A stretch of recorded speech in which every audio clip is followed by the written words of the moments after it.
All right, peace, family. This is Maury Yacob and ITFTR Network.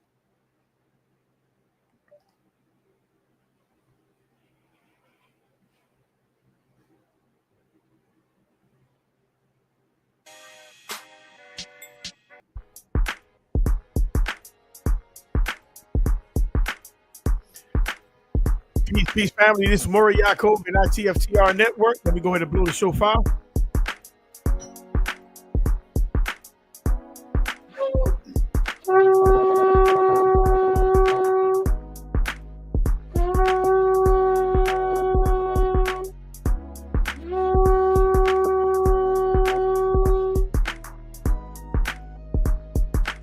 So, family, we thank the Creator for bringing us to this point, giving us the opportunity to be able to hear His word once again, His truths that will bring us to the point of actually giving us the opportunity to be able to wake us up to the point of where we can now come to a position of standing on truth. It's not so much of who hear, who don't hear. It's about putting the truth out. And tonight we are talking about if the Mexicans, Latinos, is your people, the Israelites, then why they are at war with you. And I'm waiting for the challenge. You know, one brother, he tried to come on real strong on Facebook, and he tried to challenge and try to bring up this thing called Issachar War. But I wanted to go a little further in the Issachar War to figure out who those people are. I already knew who they were, but he refused to even go any further with it. So I presented some pictures to him. And I told him, I said, is this Judah? Because Issachar and Judah come from the same mother and father, such as Reuben. You know, and they make it look like Issachar, and I'm gonna show it to you from One West. Shalom, brother. She's Shabbat. Every Shabbat, make sure that's when you come into the building, you press that like button. I'm gonna show you what One West says about this, because one brother had it right. One brother had it right about the bloodline. And the thing is what trips me out is that if you ain't on your game, these people will sucker you out by not even knowing the Bible. And pretty much not even knowing history. And this is the sad part. This is the sad point. But get back to the brother that tried to take the challenge on Facebook a few minutes ago. And I asked him to come on up. Come on up on the channel. And I asked him, and he said, well, you ain't got questions worth to even listen to. And I asked him one question. Is Israel from America, indigenous to America, or are they from Africa? Where my phone at? Before I even open my mouth to answer. Okay, my phone dead. Let me crank the phone back up.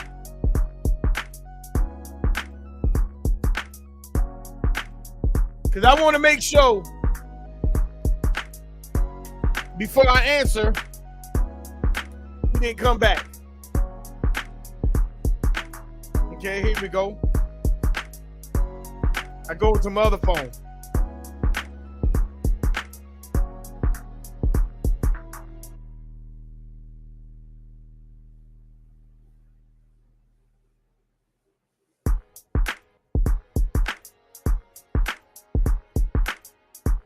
Facebook, give me a second.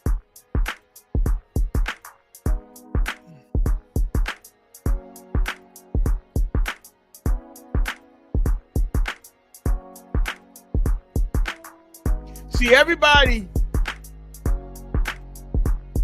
they'll run from the challenge.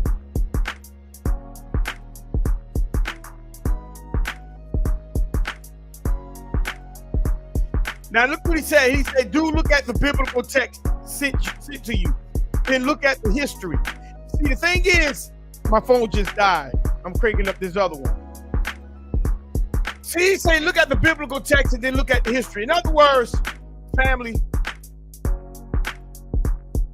he's telling me that Issachar was the Mexicans in Mexico.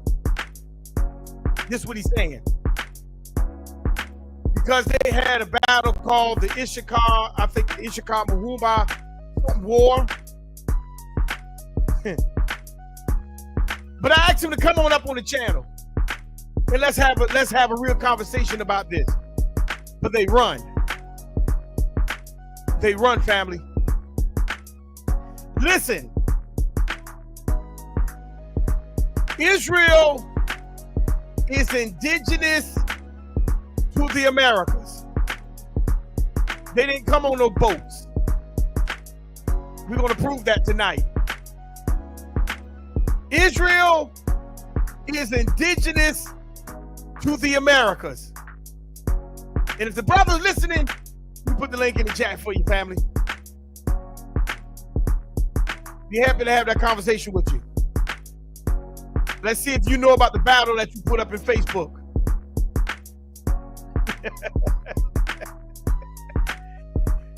But without no further ado, let's get into it. Let's get into it. Let's get into legendary Tomcat. Y'all go check the brother out. The brother's very good on the history. Legendary Tomcat, let's get into his video. We turn the music down. Let's get into the music. Let's get into the video. Where these people come from. See, nobody wants to talk about the real truth about these people. Those people whom you calling Mexicans, Hispanics, Latinos, Native Americans. Let's get into it, family. Fair use, fair use. Y'all go subscribe to the brother legendary Tomcat page. That's right. Welcome to the one and only Teologia land, man. One of the greatest places at that time. Teologia in Mexico. Look it up. Let's go it again. Welcome to the one and only Teologia land. Teologia in Mexico. What happened to them, family? What happened to the Teologian Mexicans? Huh? Shalom, shalom to Brother Trey Habishin and Sephora and Zayden. What happened to the Teologian Mexicans? Let's ride. Yeah, man, one of the greatest places at that time, hands down, second to none. And these are the kingdoms that these people were speaking about and writing about, saying they were on the way. And we even have testimony, I should have threw that in there, of the conquistadors when they got here, saying they ain't never seen nothing like it. So I'm going to be stopping the video. Notice what he's saying. The conquistadors was coming. They already had testimony saying that they was coming to the Americas. You see? The conquistadors were already put a testimony up saying that they were coming to the Americas. Let's keep riding. These are the depictions of the people. These are the depictions of their town, the Mayans in Mexico. When we go to the Bonaparte murals, when they left their own melanated. It's in room 2. Again, we know you have individuals with dreadlock. Everyone's melanated. Look at that. And didn't the sister just talk about last night? Didn't the sister just talk about the people with dreadlocks?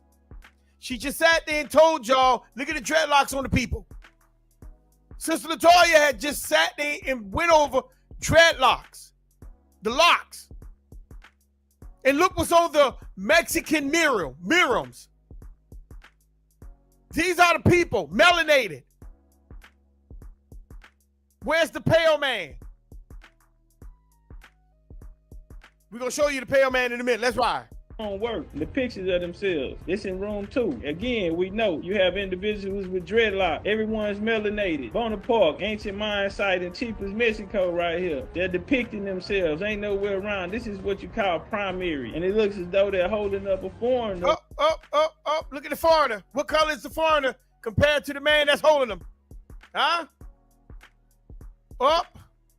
Look at the foreigner. Look at the foreigner. They holding, look at his hair. Show me where his locks at, family. Foreigner, let's ride. Let's keep cooking. Right here in the Codex Remy. Now let's talk about it. Well, damn, if they look like that and they depict themselves like that, then where are these people coming from? Well, we go to the Gallian era, 1570, 1815. Y'all Google that down. Look it up, PDF it. The Gallian era. 1500s to 1850. 15. The Gallian era.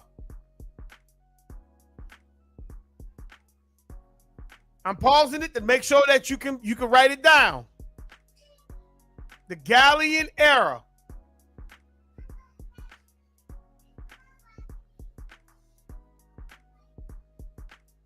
Make sure you write it down. The Gallian era. All right, let's roll. For 2.5 centuries, Spain carried on the trade monopoly between the Philippines and Mexico and indirectly with Spain itself. The trade was carried out state-owned vessels known as Manila galleons. So Spain had a trade going on with the Philippines. Okay? Let me go back again. It's called the Manila galleons. That's a vessel. That's a ship. That's the name of a ship.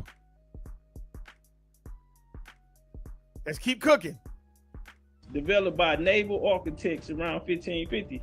Now, we already spoke of the Mayans, the Puntanos, and you also had the Itzas. These were seafaring people. They built huge ships, and their trade routes were hijacked when the Spanish came. And so now that's another point that was brought out 2 weeks ago about the people that were seafaring. Okay? They were seafaring. Brother Shava said,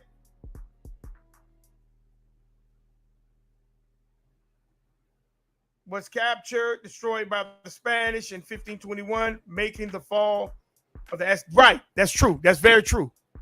That is very true. The Spanish conquered them. The Spanish conquered them.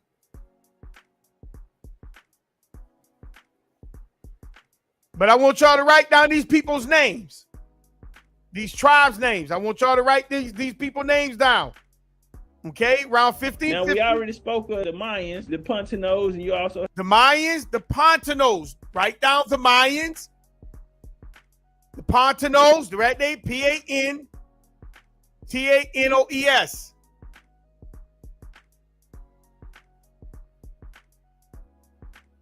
The Mayans, the Pontanos, and who else? Had the Itzus. The Itzus. Pontanos. You also had the Itzus. The Itzus. That's I-T-Z-A. Write these people names down.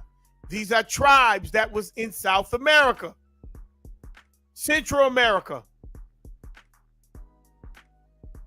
Okay? These were seafaring people. They created great boats. And they traded. Remember, we already talked about 2 weeks ago, the Canaanites had the greatest, they were the greatest seafarers and the greatest traders on this earth. All right, let me go back a little bit and let it play.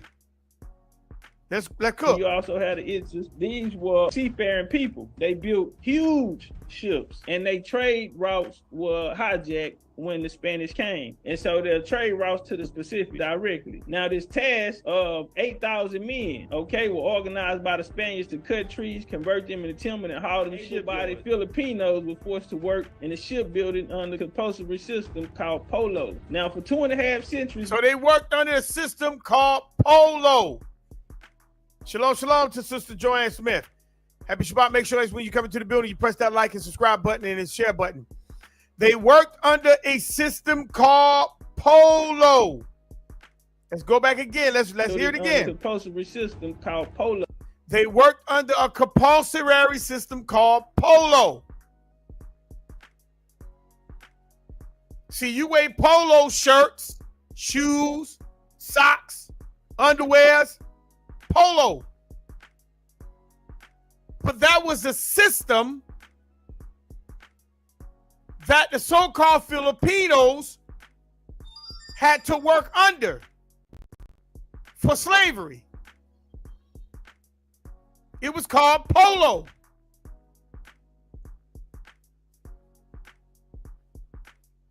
Okay? Let's keep cooking.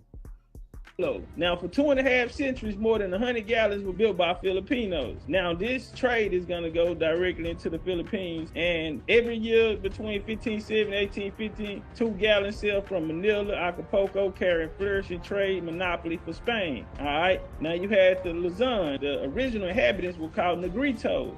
Now you have the Luzon. Write these names down. The Luzon. Let me go back. Inhabitants were called Negritos. They were called the Negritos. We're going to go over that in a few. The Negritos. All right? That's what it was called. That's what they was calling it, the indigenous Filipino. Look at him. He got an afro, just like you. That's the indigenous Filipino. But let's keep cooking. Now, the Spanish arrived in the 15th century. And right here, if we look, this is a depiction of the indigenous Negrito. Look at the indigenous Negrito to your right. And look at your foreigner to your left.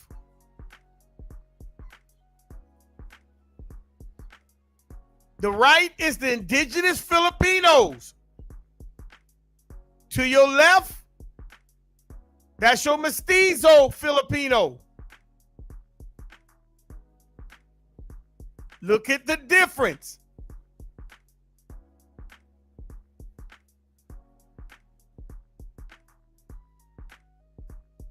Even if we look here, you can tell they look like an Asian baby, no disrespect. But who are these people? Because they live on the island as well. Well, let's walk. Now, this polo service was forced labor that the Spanish required. Now, they had a system for 250 years. They required forced labor of Filipino males from 16 to 60, and they worked 40-day period. Now, here go pictures of the indigenous people. Look at the indigenous Filipinos. Look at the indigenous Filipinos.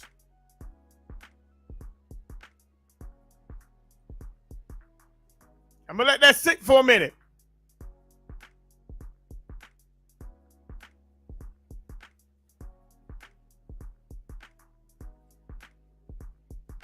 These are the indigenous Filipinos.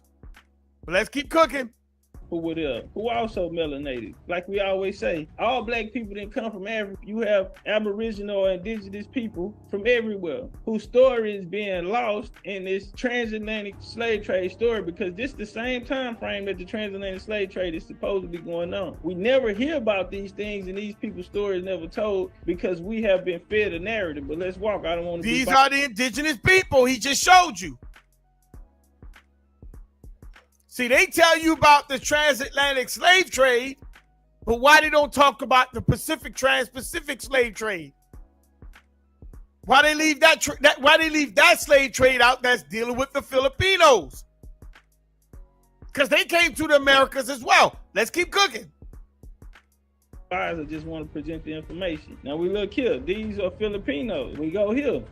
These are Filipinos. What happened? What the hell going on, Chief? Well, it's something called Chinese mestizos, who were elemented in Philippine society in the 19th century. And they played a significant role in the formation of Filipino middle class, the agitation to reform, and the 1898 revolution in information, what is known as Filipino nationality. Check. What happened was, before the Spanish arrived, the Chinese had already invaded in Philippines. So once they get that, so the Chinese invaded Philippine. Philippine. All right.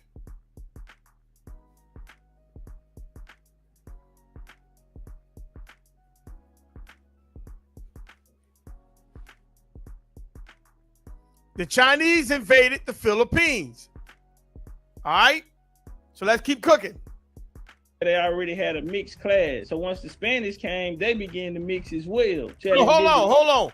So what Chief Tomcat is saying, the Chinese came in and mixed with the Philippines. You see? And then when the Spanish got there, the Philippines and the Chinese were already mixed. So then the Spanish mixed in with the mixed Chinese and the Filipino. So now you got three classes there. Let's keep cooking. This population there who would go against the grain and try to remain on the hill. She had indigenous population there who would go against the grain and try to remain on the ancestral lands and their sovereignty and keep their resources to themselves. Well, they will be defeated in battle and sold off to slavery. Now, the Chinese... So now, the indigenous Negro of the Filipinos fought the Spanish to stay on their indigenous land to keep the resources that was given to them, the land they inherit.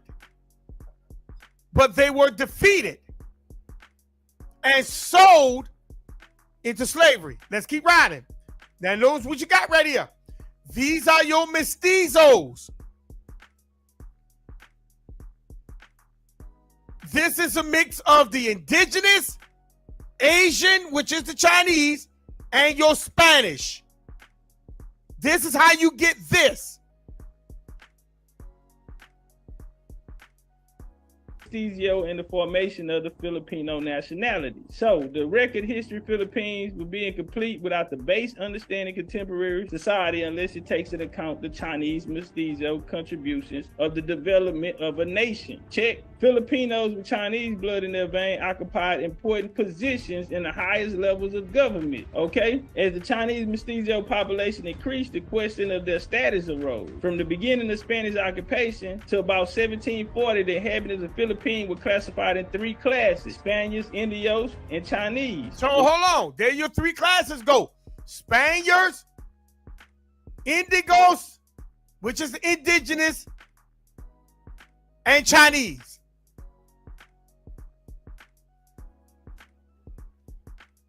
Here you go. Let's keep cooking, because we get ready. He get ready to ride into some real info now. All of it is real info, but he get ready to get into it a little heavy. Let's ride.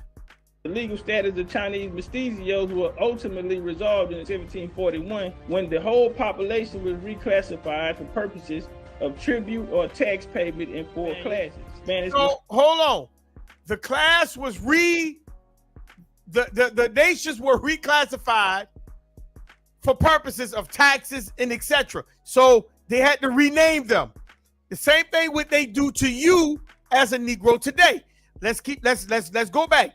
Was reclassified for purposes of what? Tribute or tribute, which is or tax. Tax payment in four classes. And four classes. Spanish mestizo who were exempt from tribute.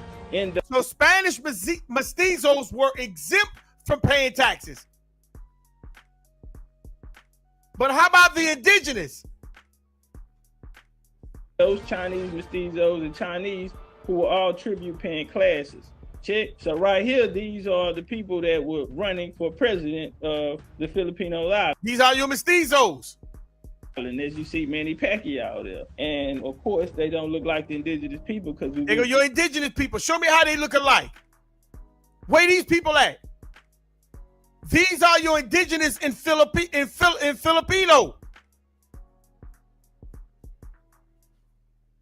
Where are these people? But you see these people today. Why do you see these people today, but you don't see the Negro, indigenous Filipino today?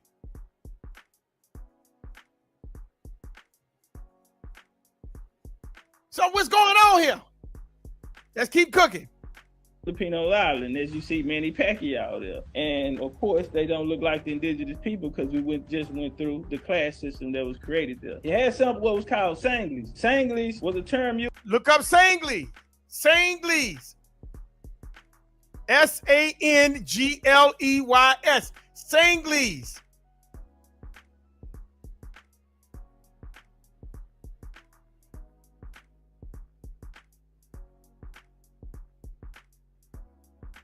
Look it up. Let's keep cooking. used in the Filipino to describe a person of pure overseas Chinese ancestry and mixed Chinese and native Filipino ancestry. Later, no, that's what a Sangli is. A pure Chinese and one that's mixed. Referred to as Spanish Indo-Indian as native of East Indies, respectively, during the Spanish colonial era of the Philippines. If y'all look at them, they look like a Mexican from California. If you look at them, these look like the Mexicans here, or Native American population. Look at them. Look at them. Look at them, family. But they tell y'all these are the Israelites. Those are, let's go, let me rewind.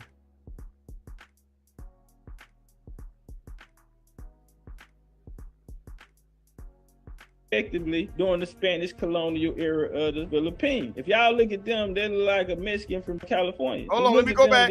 Slanglies was a term. They're called Slanglies. That's who they got in their camp, Slanglies. That's who's on these reservations, Slanglies. That's who's down in Mexico today, Slanglies. Let's keep cooking. Used in the Filipino to describe a person of pure overseas Chinese ancestry and mixed Chinese and native Filipino ancestry, later referred to as Spanish Indo-Indian as native of East Indies, respectively, during the Spanish colonial era of the Philippines. If y'all look at them, they look like a Mexican from California. If you look at them, these look like the Mexicans here, or Native American population. You have indigenous Filipinos, and then you have... Look at the indigenous Filipinos. Those are Negroes.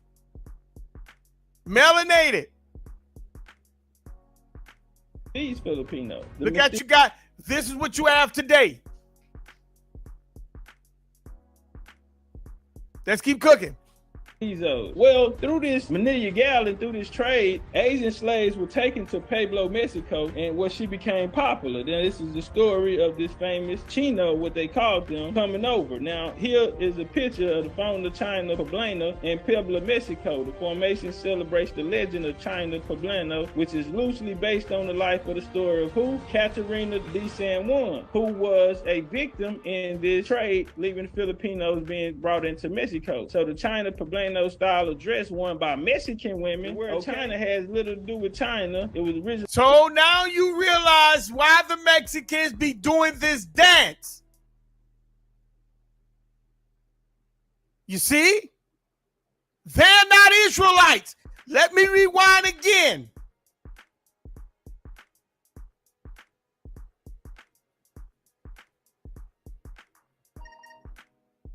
know what they called them coming over. Now, here is a picture of the founder of China Poblano in Puebla, Mexico. The formation celebrates the legend of China Poblano, which is loosely based on the life of the story of who? Caterina de San Juan, who was a victim in this trade, leaving Filipinos being brought into Mexico. So the China Poblano style of dress worn by Mexican women, where China has little to do with China. It was original name given to domestic servant, okay? And so it's about a story of one of these chinos who came through the slave trade of the Philippines to the Americas. If we see it today, this in Mexican culture. You'll see the Mexicans dressed like this, right? Come on, somebody. Don't worry. Oh, I thought, see, you cannot get away from who you are.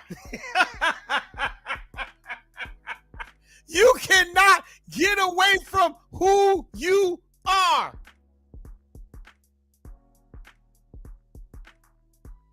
But they telling you that those are your people.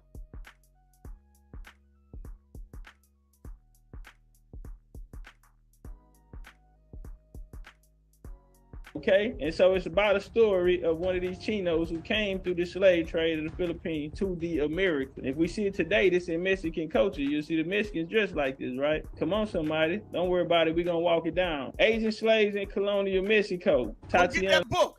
Anybody want to come up and have a chat with me, you're more than welcome. The link is in the chat. Go get this book.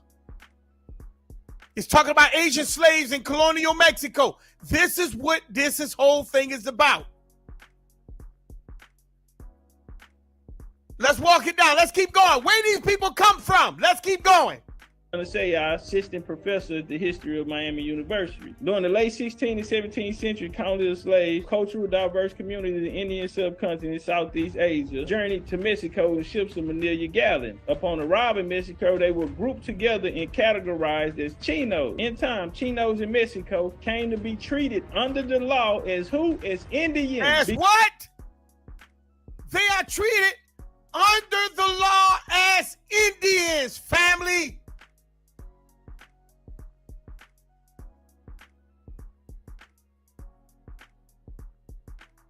These mestizos.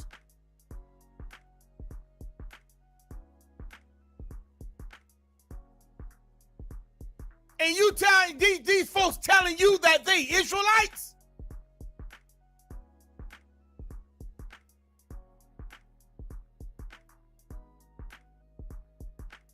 Mexico came to be treated under the law as who? As Indian, becoming indigenous vassals of the Spanish crown after 1672. Now these people are brought here from Asia. They're Asian, Filipino mixed, but they come here in the slave trade and they are given indigenous status. That's the reason why they tell you that they are indigenous here, because the Spanish crown gave them indigenous status on your land.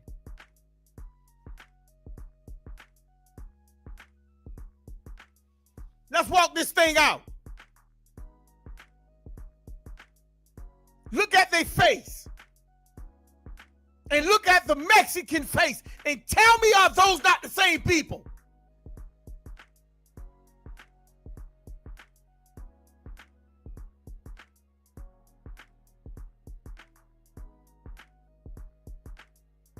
Spanish crown after 1672. Now these people are brought here from Asia. They're Asian, Filipino mixed, but they come here in the slave trade and they are given indigenous status. That is very, very important because this story is left out. So when we looking up saying, well, y'all, how y'all them people and y'all don't look like them? Well, there's another story other than the transatlantic slave trade is not being told, but it's happening in the same era of it. Let's walk.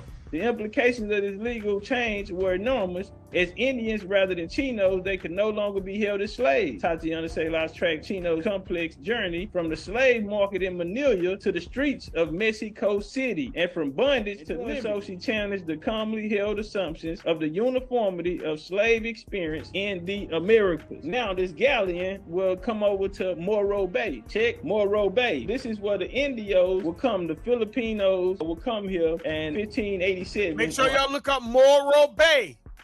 Morro Bay. Okay? Look that up. Write that down.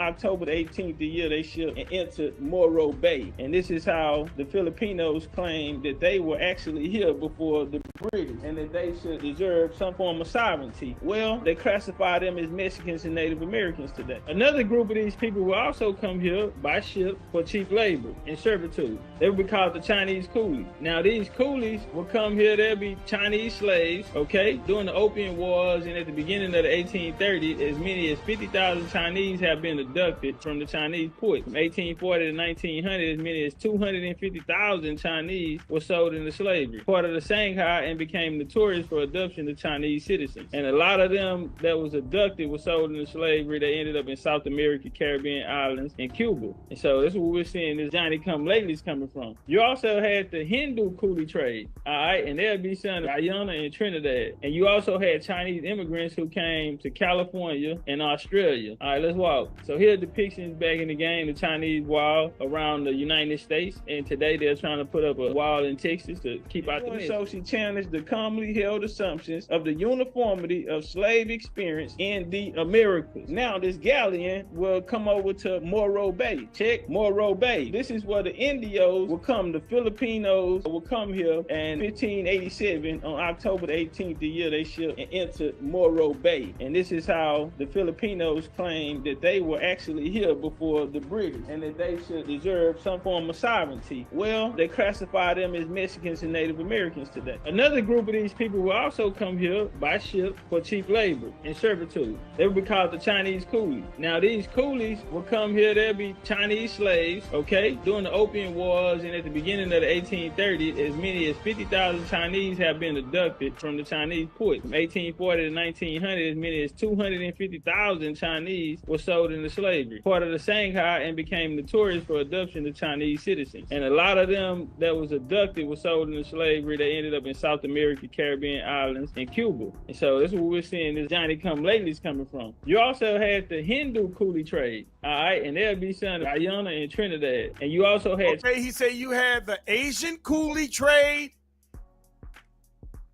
and then you had the Hindu coolie trade. Let me repeat that again.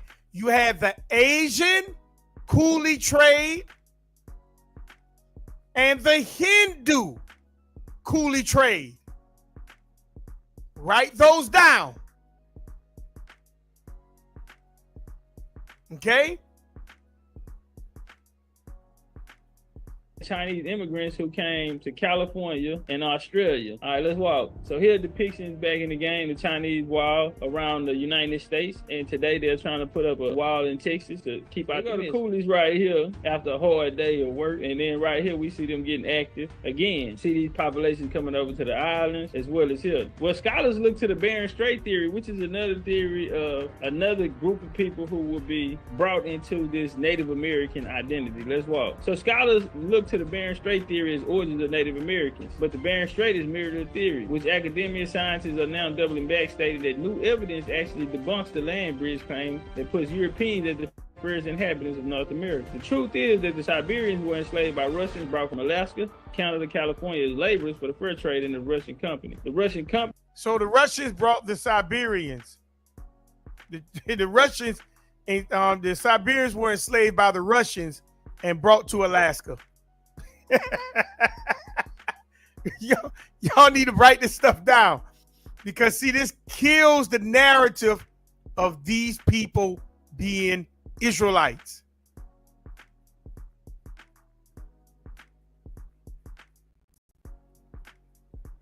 And then notice what it says right here on the screen. The Russian American company look monopolized the trade.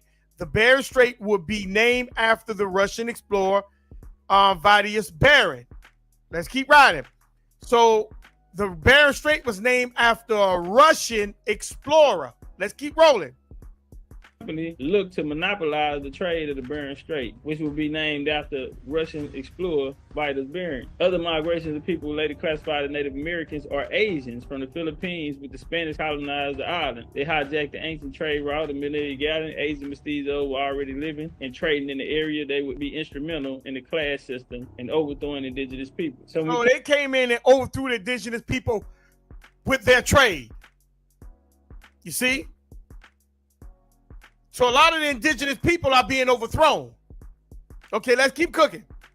Come here to any country today, the Bering Strait controversy. Well, many scholars have asked, where do Native Americans come from? I'm asking it too, but no one has managed to answer the question. Wow. So don't nobody got no answer. So when we get to this Bering Strait theory, right? David Hopkins, he was a geologist who studied the Bering Strait land bridge. Now, little was known about the Bering land bridge when Hopkins began his field work on Alaska, okay? And this is 1940 when he's gonna come in the picture.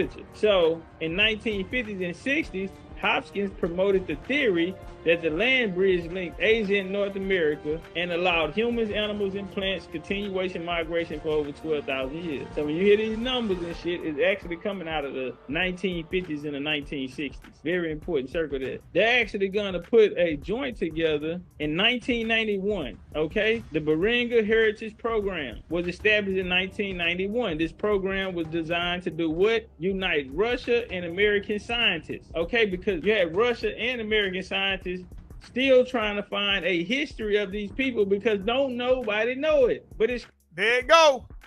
Nobody don't know where these people come from.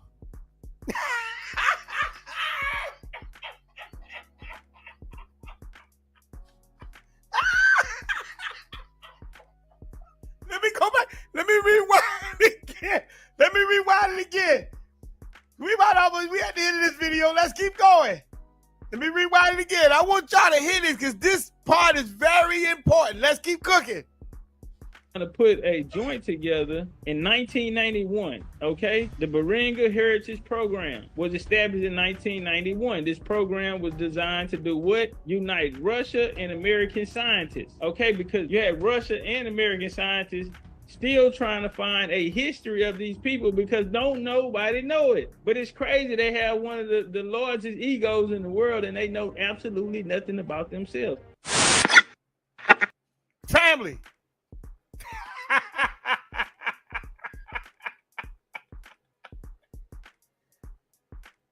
Family. That's legendary Chief Tomcat. They don't know nothing about themselves, family. Nobody don't know where they come from. He even put up information of where these people come from, and the people themselves don't even know where they come from. That's a telltale sign, family. That's a telltale sign, family. Y'all go look up the video. You go look at the video. The brother dropped jewels in that video. That's a telltale sign. Nobody don't know where they come from. Only thing they know is the Asians mixed in with the Filipino. They were already mixed. The indigenous people were already mixed with the Asians. Then the Spaniards came in and mixed with them. And that's how you end up with the mestizo. And a lot of them are, what you see today is those Mexicans. Let me pull up a Mexican today. I'm going to pull up a picture of a Mexican.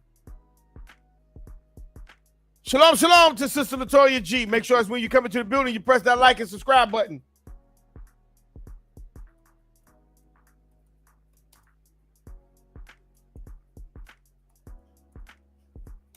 Nobody don't know where they come from. Here you go, family.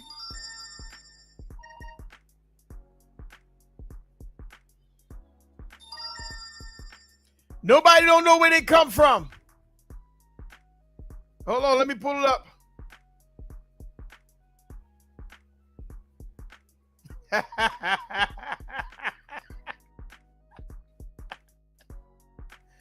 Oh, boy. Nobody don't know where they come from. Let me come back out of this. Nobody don't know where they come from. No, not one. No, not one. Nobody know where they come from. This is what you get right here. This is a mestizo.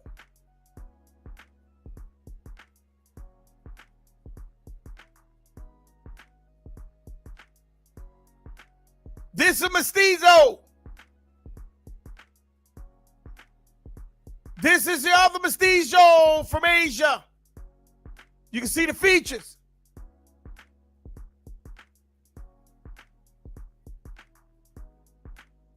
You see? This is who they got in their camps. Let me get some better ones.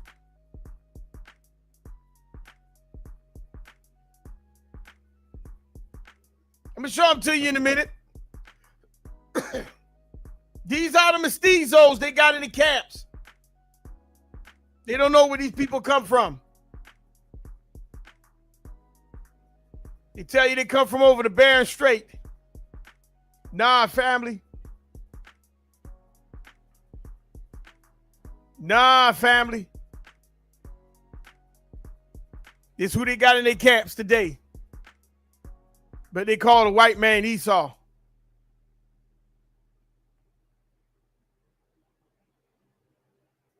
See right here? It's a very good one right here. These are mestizos. These are mestizos, family.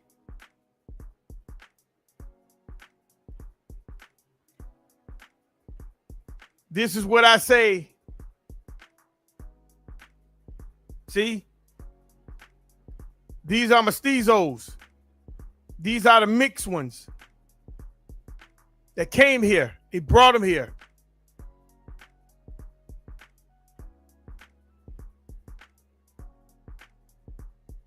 But these are the ones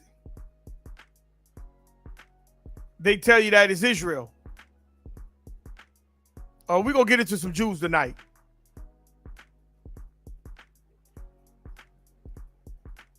These are not your people, family. But leave it up to a lot of people. Shalom, shalom to Sister Shamar Bowman and Emory.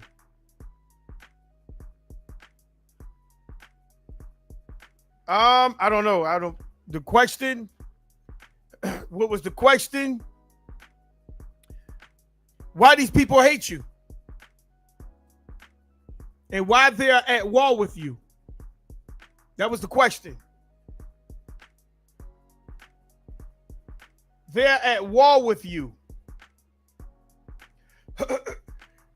But we look at it as if, no, these people not at war with us. These are brothers. These are sisters.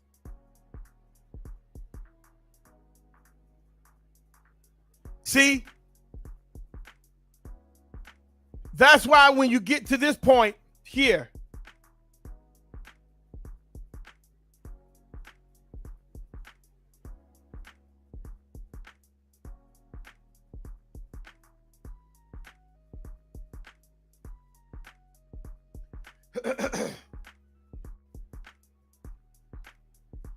pull it up.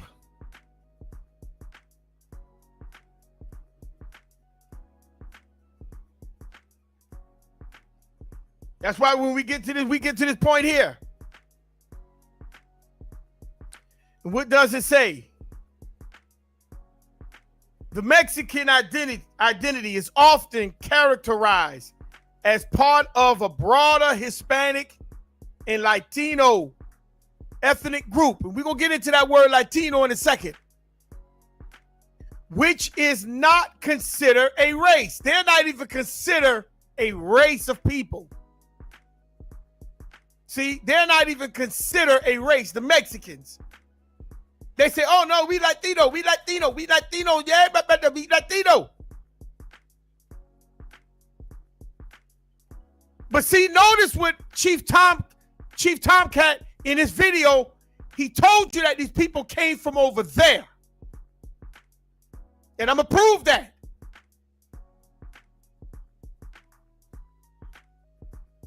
See, we make it look like we challenge and say, oh, no, see, there is a car. Well, if there is a car, show me. One of the brothers of Issachar is Reuben and Judah.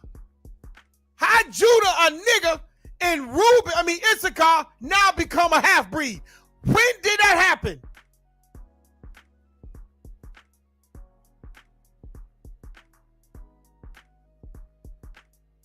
When did that happen?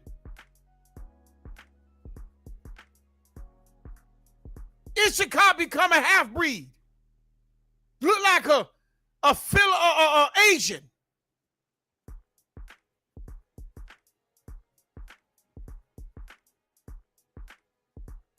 You see, the U.S. Census Bureau has defined Hispanic as an ethnic, and is prescribes the Hispanics can be of any race. That's on the U.S. Bureau Census. They could be any race.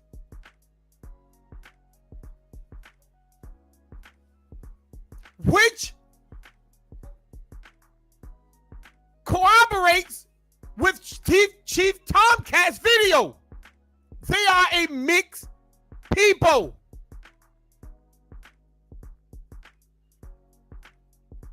And that's how they know. They learn how to play in between to become a buffer between you and the beast. They are a buffer class.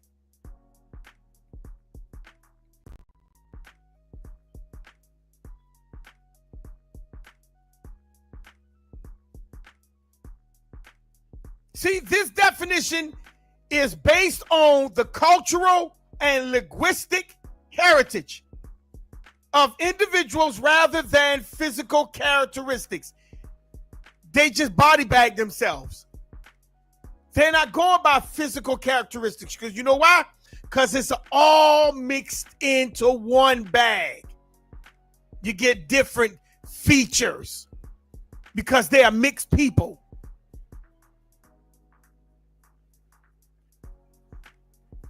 That's why you can't define them as who they are, or you can't put them in a category bag. That's why when I see a Native American, I see a Hispanic. When I see an Asian, I see a what? Hispanic. But nobody still know where these people come from.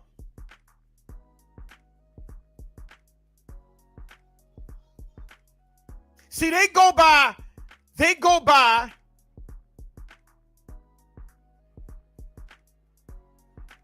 and they're defined in basis on the what? Cultural and the linguistic heritage of individuals rather than physical characteristics. Meaning they go by the cultural. That's why he showed you in the video how they do the dance, because the dance refers back to the culture of where they come from. And that dance with the big dresses don't come from Israel.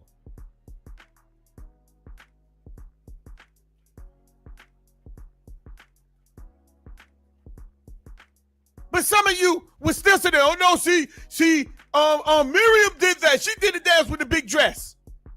You'll try to do everything you can to save them. And y'all talk, and I remember the brother talking about you trying to save the white man. No, y'all saving them because you got them in your camp.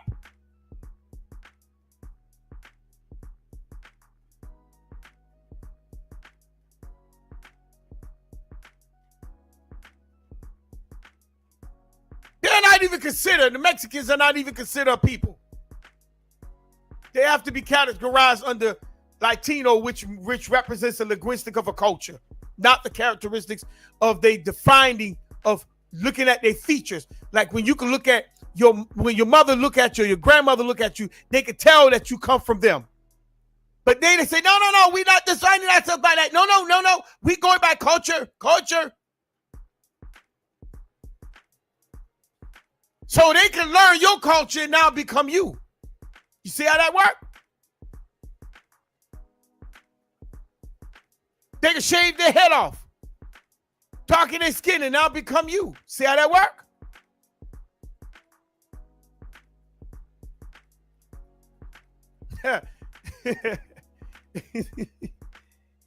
Let's keep cooking. Let's keep cooking. So why do these people hate you and at war with you? Let's get into a video. Let's get into the next video. Oh, they hate you. Nah, man, no, they don't make me. They don't hate me now. Those my brothers. Those your brothers, eh?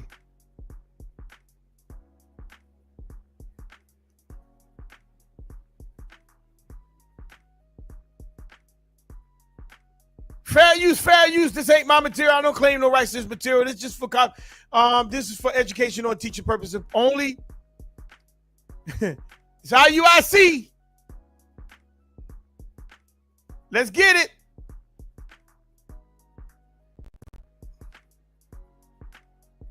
Pay attention to what this brother say. Want y'all to pay attention. Because this brother, he had him, but he let the snake go, and the snake bit him. Let's cop. Let's ride. By the white man. Yeah, because it took the white man, the white Spanish, and Puerto Rico to be a part of 12 when they was created by the white man. You saying that the brother asks, how could the Puerto Ricans be a part of the 12 when they were created by the white man? Let's hear it again. How can the Mexicans and the Puerto Rico be a part of 12 when they was created by the white man? You saying that the Mexicans and the Puerto Ricans were created by the white man? Yeah, because it took the white man, the white Spanish, and the Indians that created the Mexicans, made them mixed Indians. That's what Mexicans are. No, that's not what the Bible says. See, our foundation relies right here. So he's saying the brother asked the question. Now we just saw the video of how these people came about. We don't know where they come from, but you know, the pale skin, we don't know where that come from. I'm gonna show you in a minute, but we don't know thus far. We don't know where the pale skin come from, but I mean, we know where it come from. But what I'm saying is how you have the pale conquering the indigenous. But the brother say that's not true, that the so-called pale man mixed with the indigenous woman, and that's how you end up with the mestizos. He said that's not true. Now let me rewind him again to make sure I'm not blowing up or I'm not messing over his words. Let's because I'm gonna let him speak for himself. Let's cook, let's ride. No, that's not what the Bible says. See, our foundation relies right here. You understand? Put it up in the Bible. Our foundation. Hold on, bro. I'll let you speak, so let me speak, okay? The Bible tells us where we come from, who our people are, and where they will be scattered. All right? That's what the Bible tells us. Okay. So how we got to this side of the earth, we know according to biblical scholars and the Bible, they correspond one another on how our people got to this side of the earth. Now listen to how he say, how we got to this side of the earth.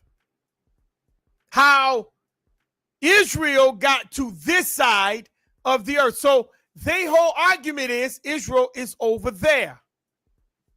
That's being attacked right now by Iran. They say that's the promised land over there. That's the promised land. The 1948 deal. They say that's the promised land right over there. Let's keep cooking.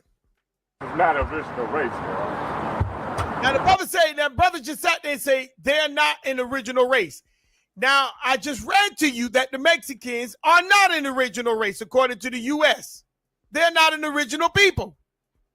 We just saw a video that Chief Tomcat showed you, and explained to you they're not original people. They're not.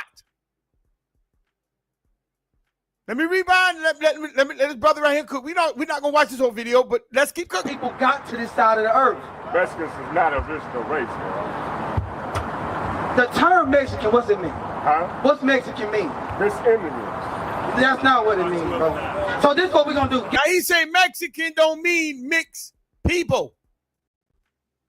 He say that's not what it means. Let's see, family. I want y'all to hold that question in mind. Let's see if he defined what Mexican mean. Let's go. Give me what's that? 2 Ezra chapter 13. We're gonna show you biblical proof on how they took this route, came around Africa, and landed in these lands. Give me that. He say they took the route, came around Africa, and came into this land. Let's go to 2 Ezra 13 with this brother. Let's go there. Let's go there. 2 Ezra, the 13th chapter. We're going to start at verse 40. And let's read and see if they went all the way around Africa and dropped off into America. Let's ride. Let's pull it up. 2 Ezra 13.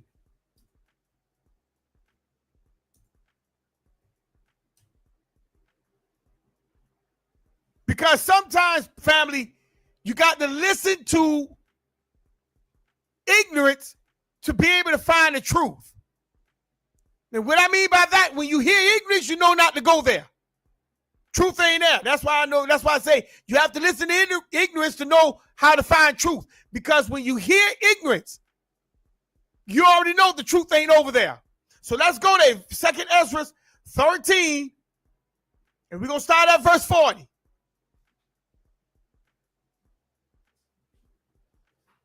So it says,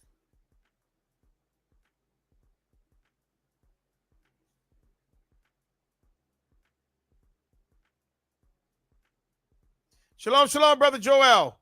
Happy Shabbat. Make sure it's when y'all come into the building, make sure y'all press the like and subscribe button and share the page if you feel, happy tonight. Share the page. And anybody want to come up and have a chat with me, you're more than welcome. The link is in the chat. Let's start at let's go to 2 Ezra, the 13th chapter. We're gonna start at verse 40, and let's see if the 10 tribes came all the way around Africa, like this brother say, and landed in America. Let's go. It says these are the 10 tribes which were carried away prisoners out of their land, their own land, in the time of Osea the king, whom Salmanasar, the king of Syria, led away captive. So we're talking about the king that took the 10 tribes from off the land, from out of the land of Samaria, and they took them and put them in, and they spread them out into 3 places inside of Assyria's territory. Let's keep riding. And it says, and he carried them over the waters.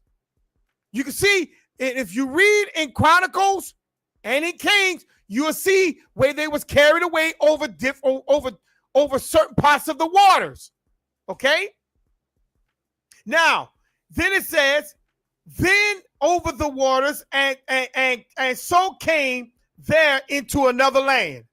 Now, they had to cross over waters to get into another land. You see that? I'm going to let that sit for a minute.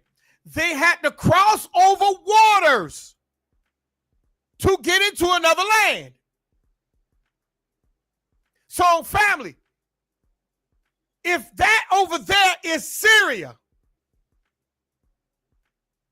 what waters did they cross over to get into another land? Well, let's keep reading. 41.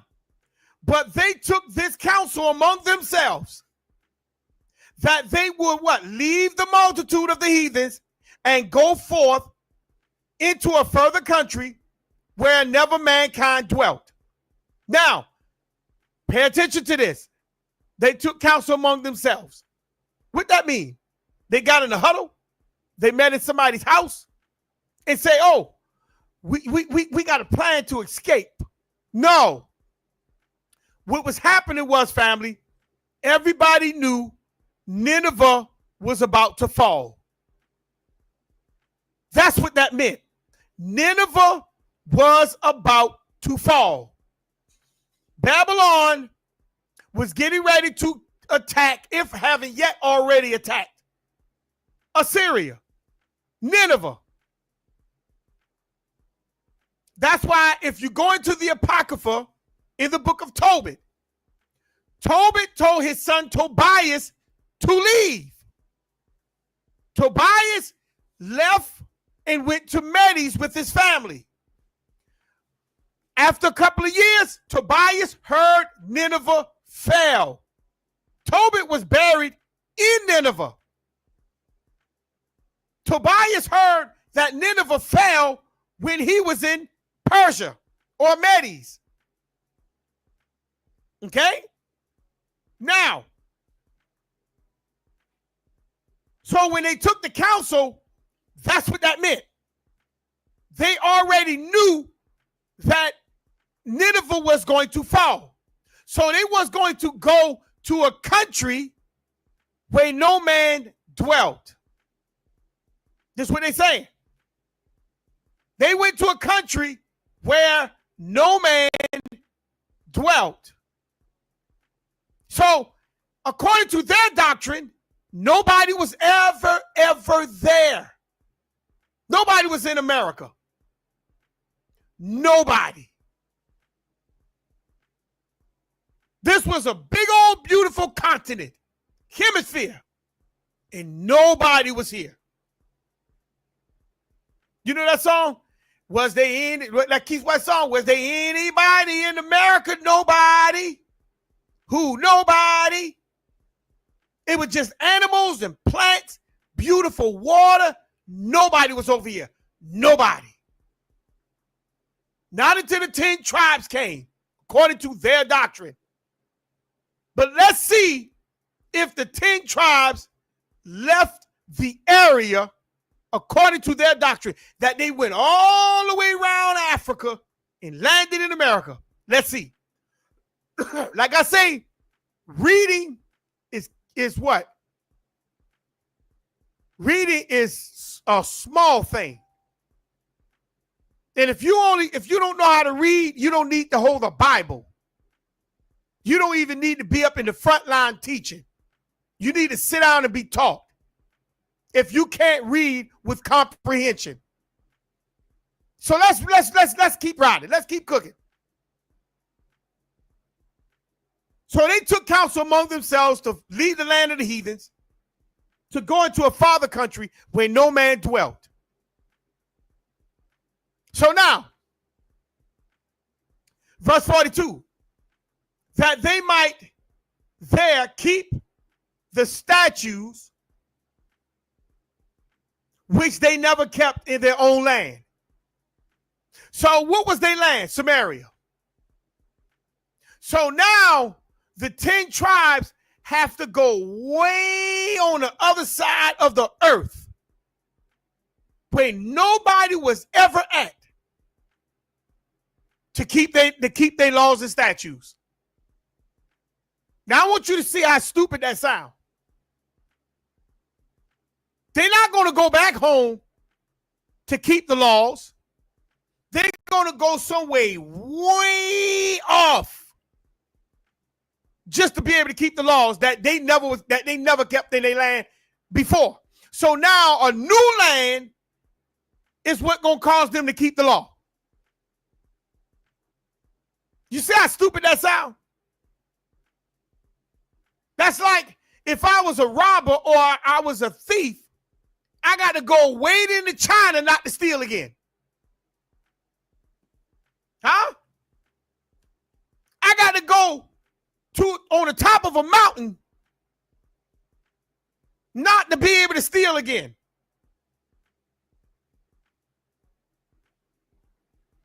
You see how stupid that sounds? Like they say, you could take the man out the ghetto, but you can't take the ghetto out of the man. So now, I guess that saying don't apply to the 10 tribes. You could take the people from out the land who wasn't keeping the law, but you can't take the law breaking from out of the people. These folks still gonna break the law. But according to the story, they say, we got to go somewhere way off where nobody at to be able to keep the laws. Let's keep cooking. So, but they took counsel among themselves that they would lead the multitude of the heathen to go forth in a further country where no mankind dwelt, that they might there keep their statutes, which they never kept in their own land. They ain't never kept the statutes in their own land, but they're gonna go somewhere else to keep it now. I want y'all to keep that, put that in your back pocket. Okay? 43. And they enter into the Euphrates. They enter into the Euphrates. Okay? By the narrow places. So when they got into the Euphrates, they didn't get into the Euphrates. They got into the Euphrates at the narrow place. What is the narrow place of a river? Somebody put in the chat, what is the narrow place of the river? What is the narrow place of the river? Because they didn't get into the whole river. They got, let me read it again. That's right. Sister Latoya say the stream. So the stream is where? Where's the stream at in the river? It says they enter the Euphrates by the narrow places of the river. So if that's the stream, where's the stream at? What's the stream close to? What is the stream close to? They didn't get into the body of the water. They got close to, they got in the stream of the water. Pay attention. Reading is comprehension. You got to read with comprehension. Reading is fundamental. But a lot of people call themselves teachers who don't even read with comprehension. They got into the small places of the river where the stream is at. That's close by the dock. That's close by the bank. That's the narrow place. And it made sure it said that they got into the Euphrates by the narrow places of the river. The narrow places. You see?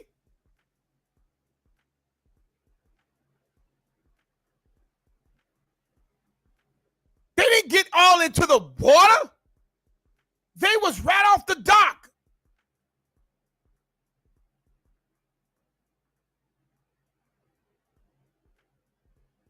Now, watch this, family. They got into the narrow place of the river. 44. For the Most High showed signs for them. So the Creator is showing them signs. What signs is he showing them? And he held still the what? The flood. So family, let me ask you a question. Do it flood when you're out in the ocean? Do it flood? Do the ocean flood itself? When you see those big old waves out in the ocean, do you call that a flood? Or do it flood on land?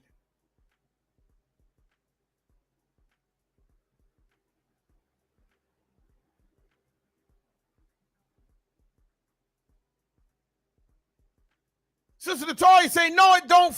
No, the ocean don't flood. Brother Shiva said, no, it doesn't flood itself. So when it says he held back the flood, what was he talking about? They were still on land, family. They were just down. They feet like was touching the water. It was like down by the water. You know that song, Down by the River? Let's go down, down by the river. That old church song, that's what they were talking about. Their feet was touching the water off the bank. He held back the flood because at a certain period of time, the Euphrates floods on land.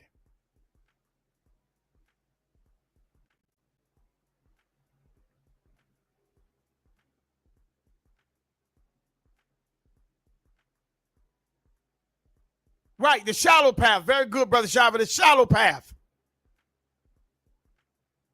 He held it back. He did not allow the water, the water, the waves to consume those areas.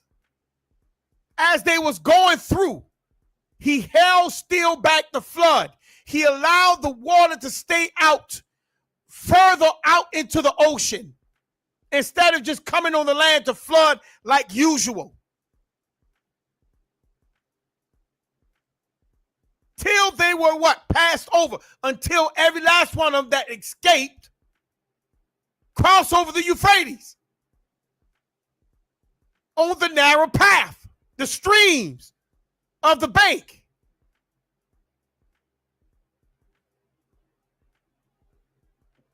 "45. For through that country," stop. What country did it go through? Because they're still on the Euphrates. What country did it go through? Are they still going through Assyria, Babylon? Or now they're going around Africa?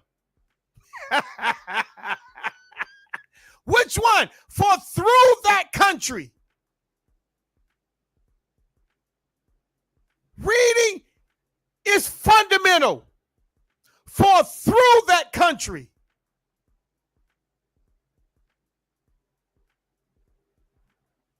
What country are they going through, family?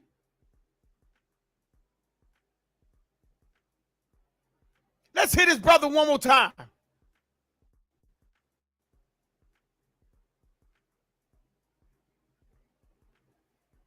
Give me what's that? 2 Ezra chapter 13. We're going to show you biblical proof on how they took this route, came around Africa, and landed in these lands. Give me. So, what country did they go through, family, in order to go all the way around Africa to come to America? What country did they go through? Because that's the Bible. They are going through a country, not around a country, family. They are still walking down the path of the Euphrates. What country did they go through? They walked down the path of the Euphrates until they crossed over it. What country did they go through, according to the Bible?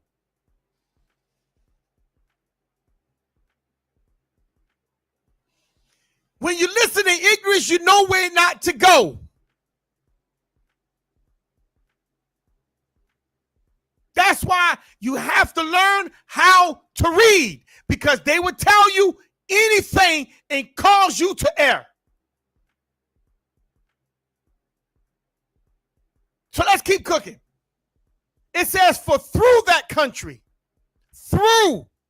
If I'm going through a tunnel, I'm not going around it. I'm going through it. If I'm going through my house, I'm not going around my house. I'm going through it.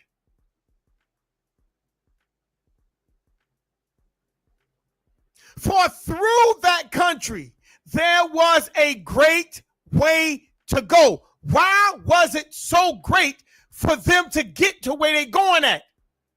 You say, oh, because they was on ships. You's a doggone lie. They was on foot. They just escaped a war, a collapse. Syria just collapsed. And they are fleeing from Assyria.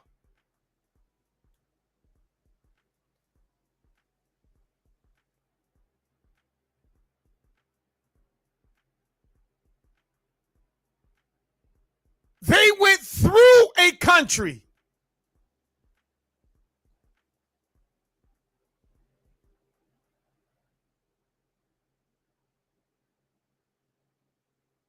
And how long did it take them? It says they went through a country a great way to go because they were on foot.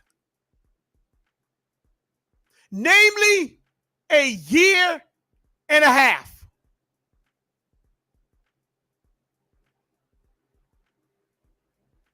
So it took them a year and a half to travel by boat from the, let's just say for the conversation's sake, family, over there, the Euphrates over there. So it took them a year and a half from that Euphrates to come all the way around Africa to get to America, how Babylon didn't see them? How Babylon didn't see them?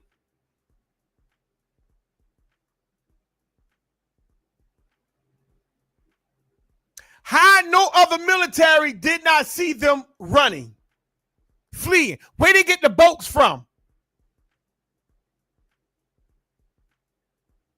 Where's the boats at in this story? Where did they get them from? Where did the boats come from? Reading is fundamental.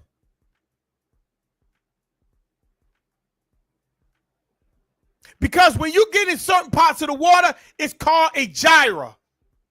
Those are certain waves that will move you and push you to the areas where those gyras flows at.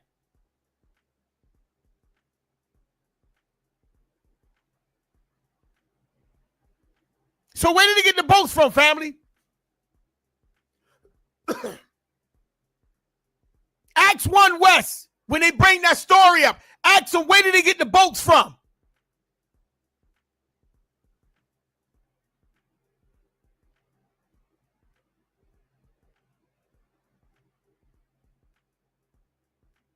Where did he get them from?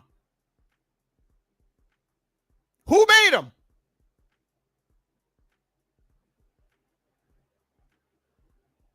So it was just a bunch of boats sitting on the Euphrates River waiting for them?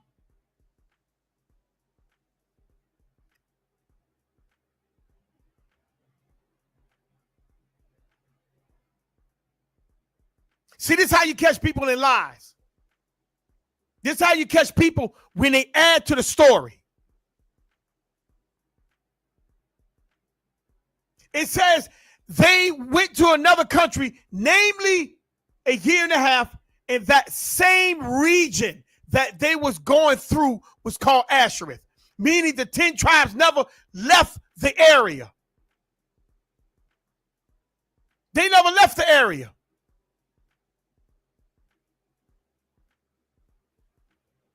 Sister Latoya said they would have went back home if anything. Well, let's prove that point.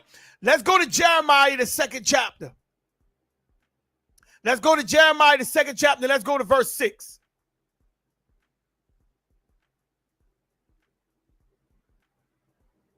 Jeremiah, the 2nd chapter. Let's go to verse 6.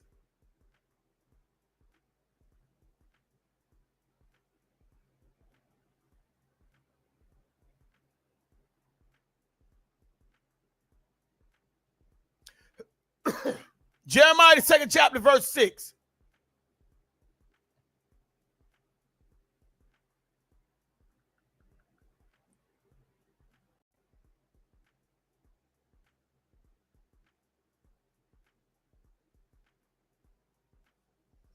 See, they asked me now, what's the point of my post? The point of my post is just what it means. It says, neither shall they wear the Creator that brought us up out of the hand of Egypt, out of the land of Egypt, Salakia. So now we realize that Jeremiah is prophesying to Israel. Okay, rather if it's the house of Judah or the 10 tribes, it doesn't matter. He's prophesying to some of the Israelites, and he's testifying to them the path in which way they left Egypt before coming into the promised land. So let's look at the path. Let's remember they went to the land where no man dwelt.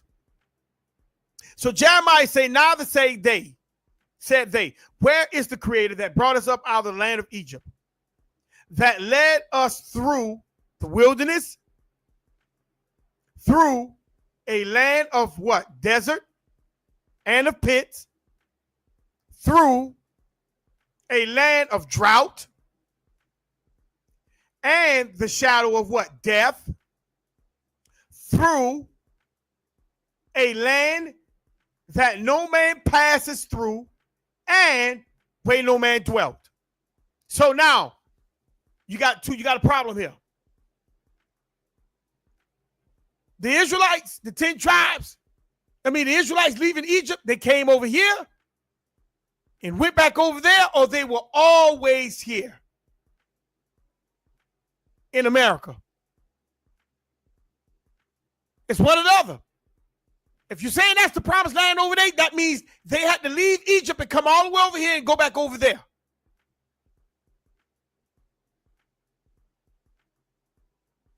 Because the land where no man dwelt at is in one spot when they left Egypt. Either Egypt is in America or Egypt is over there. And if Egypt is over there, they came over here, going back over there to the promised land. So when they went around the mountain for 40 years, the mountain had to include America.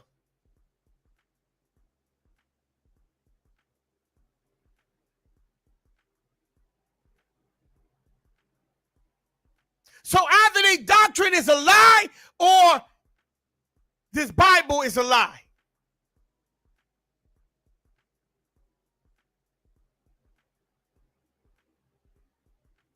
Because no man dwelt, Jeremiah prophesied saying that was one of the routes that the Israelites walked on going back to the promised land. So where is it? Jeremiah prophesied it. Where is it?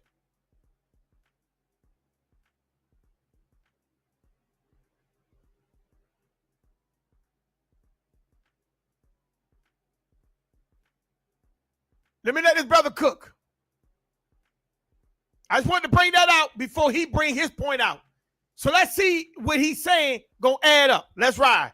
Let's see if it adds up or he's teaching a lie. Let's keep going. Yeah. Second Esdras 13, I mean, what was it? First Esdras 13:40, or second Esdras 13:40. Yeah, because see, that's the issue.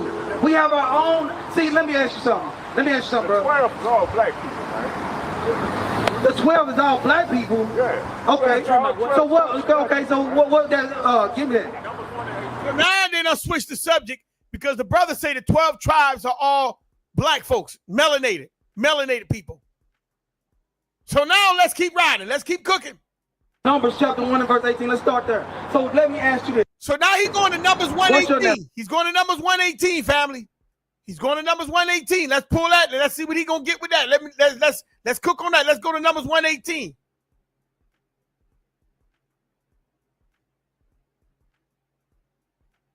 I'm gonna bring it down, then I'm gonna let him cook. Let's see what he's gonna say. Numbers 118. Everybody should know this because this is their favorite one. It says, and they assemble all the congregation together on the first day of the second month, and they what? Declare their pedigree. Okay? They pedigree. They declare their pedigree after their families. You see? By the house of their fathers. Now, so that means the mother and the father has to be of one. You can't have a mixed breed. They're talking about you got a pedigree. And if you call a mixed breed a pedigree, then you got what is called a mutt.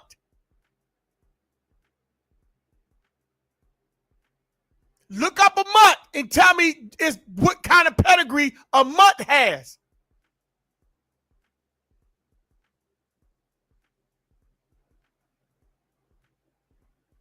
That's an M-U-T, mutt. When you got a mixed dog, it's a mutt. Even when you got these breeders of animals, they do not allow any animal to breed with their animal if it's a prize animal, because they have papers on that animal. Even out in the wild, a crocodile will not mix with an alligator or a caiman. A python that's part of the constricted family will not mix with an anaconda.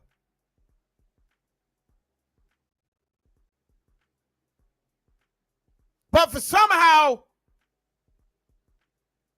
we can be mutts and the Creator still accept us. Let's keep riding. Let's keep cooking. Nationality according to the Bible. According to the Bible? Yeah. All right, Hebrew. You're Hebrew? Yeah. What tribe you come from? Judah. How you know? He said he come from Judah, but let's keep cooking. Let me let this brother keep cooking. Because I did my research. What's your research? I did my dealing with y'all. Dealing with us. He said he deal with them, so that was his big mistake. He said he deal with them to realize he come from the tribe of Judah. Let's keep cooking, family. So let's read that. So this is how we can prove that the Hispanics, the so-called Mexicans, and the Puerto Ricans also derived from the 12 tribes of Israel. Read that. Numbers chapter 1 and verse 18. And they assembled all the congregation together on the first day of the second month. And they declared their pedigree. What's the pedigree? Just your bloodline. Your bloodline, read. After their families by the house of their fathers. That's how you declared yours, right? Because you did your research. According to the Bible, you are from the tribe of Judah, right? Of the house of Israel, right? Okay, so we're gonna go on. We think because of skin tone, the Bible. You know, are you familiar with the Bible? No, it's not just, I ain't talking about skin. So what you talking about I'm here? talking about, it was the Spanish and the Native Americans that interbreeded with each other that created the Mexican people, man. That's not right. Because the Native Americans are a tribe within themselves. Go to Genesis. He said the Native Americans are a tribe within themselves. This is what his brother say. Now the brother right here that's talking to him is standing 10 toes down, saying that no, it took the Spaniards and he interbreed and got these people. But he said the Native Americans is a tribe within itself. Let's keep cooking. Give me that. Read what you got. Jeremiah chapter 12 and verse 9. Come on. Mine heritage is unto me as a speckled bird. What's it mean as a speckled bird? If a bird is speckled with many colors, what color? What does that mean according to the scripture? So according to you, you just said all of the Israelites are black, right? Read that again. Mine heritage is unto me. Your heritage, your pedigree, as you said, right? Hold on, let me finish. Your pedigree, as you said, the Bible says, my heritage is unto me as a what? A speckled bird. As a speckled bird. So a bird that has many colors. If you see, for example, you got what's it called, a peacock, right? How many colors is on a peacock? I don't know if it's clear. A lot of them, right? So it says, my heritage, meaning the Israelites, are unto God as a many colored bird. Read it again. Now listen to what he just said. He said that that the heritage of Israel is of many colors. Now the sister Latoya had just went over that last night. Those who paid attention to the lesson. Now, let's talk about these many colors. So now, let's look at I want y'all to type in this word right here. Type in this word. It's spelled. Did I get it?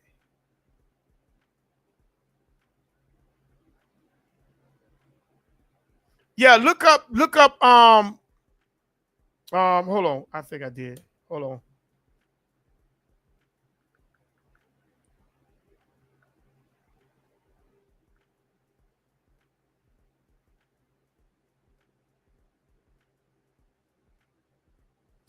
I want y'all to type in this word right here, because this word is speckle. It's the word sabua. In the Phoenician Hebrew, it's the word sabua. And this word right here, V like in victory, A like in apple, R like in Robert, I like in independent, E like in Eric, G like in girl, A like in apple, T like in Tom, E like in Eric, and D like in dog. So that's VARIEGATED. Look that up and y'all tell me what that word means. Let's see if the brother has a point. Look that word up and tell me, do the brother have a point? Sabua in the Phoenician Hebrew. Sabua. What do that mean? It means it's variegate, variegated. So it's variegated. What does that mean? Somebody put it in the chat for me, please. Put it in the chat, variegated. What that means?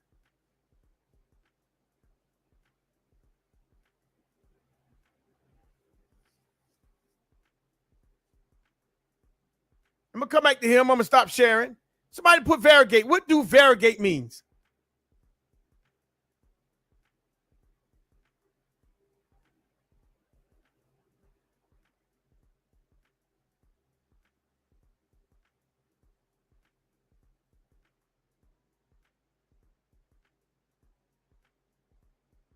Right. Sister Latoya say exhibiting different colors.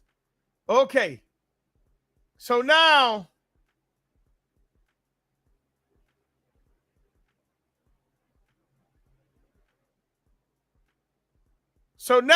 Israel exhibits this color.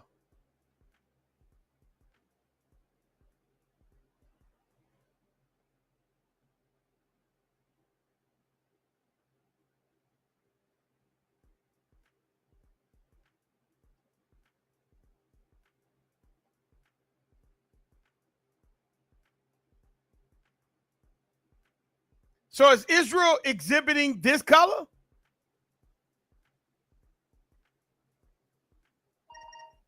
Huh? Is Israel exhibiting this color? Brother Shava says exhibiting different colors, especially as what? Irregular patches or streaks.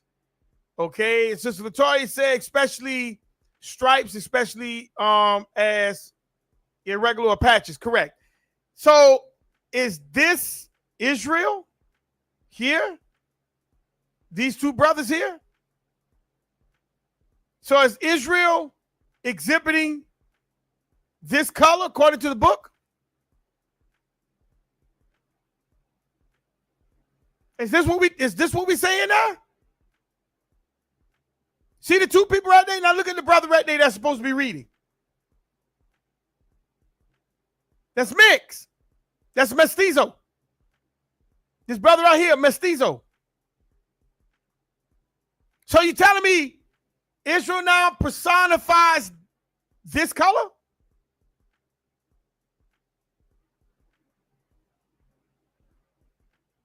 I want you to pay attention to that. So now Israel has not become a mestizo. According to this brother. That's what he's talking about, the peacock color, the peacock. Israel's a speckled bird. They come under many colors.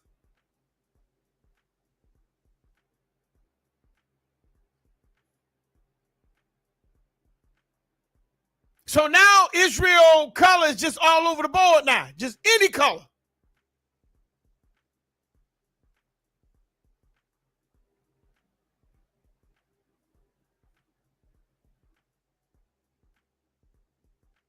And notice he said it goes by the house of the father.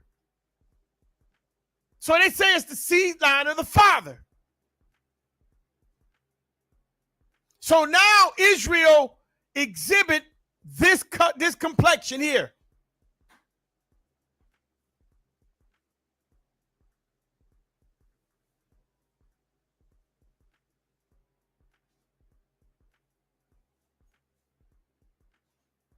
Brother Shava say, told you they want to get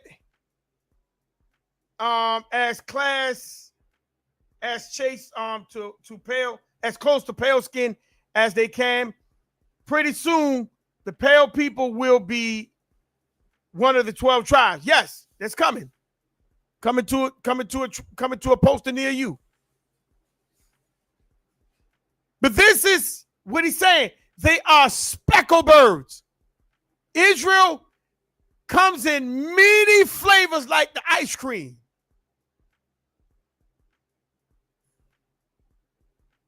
Many flavors.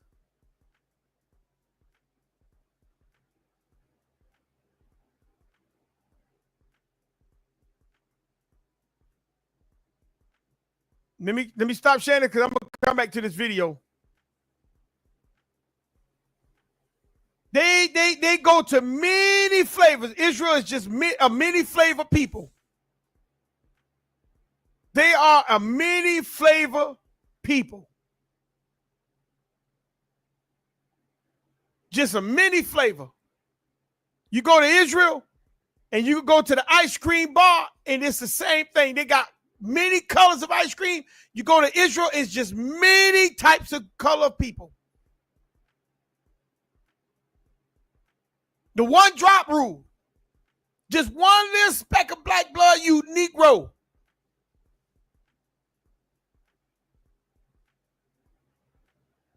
The brown paper bag rule.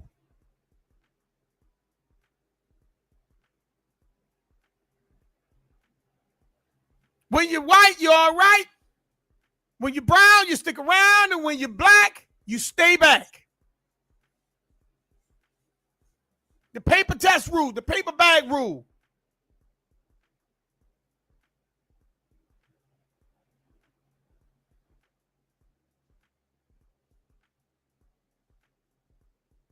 Let me do this one more thing. Let me do this right here. Then I'm gonna go back and I'm gonna let the brother cook.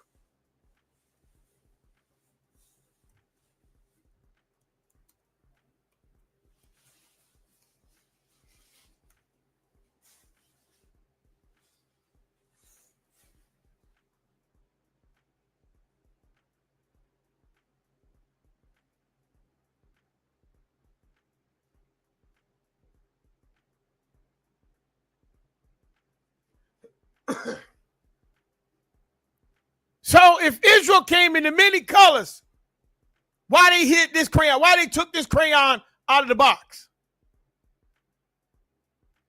Why they took that crayon out the box if Israel came in the many colors? Sister Latoya says Ezekiel 5:5. Thus says the Creator, your power. This is Jerusalem. I have set it in the midst of the what? Nations and countries that are round about her. Israel stood out and was what? Center stage. Right. But how can Israel be a center stage people if Israel is everybody? They the color of everybody. How they a center stage people if Israel is the color of everybody? Why they took this crayon out the box? You can't find Indian red no more. Why?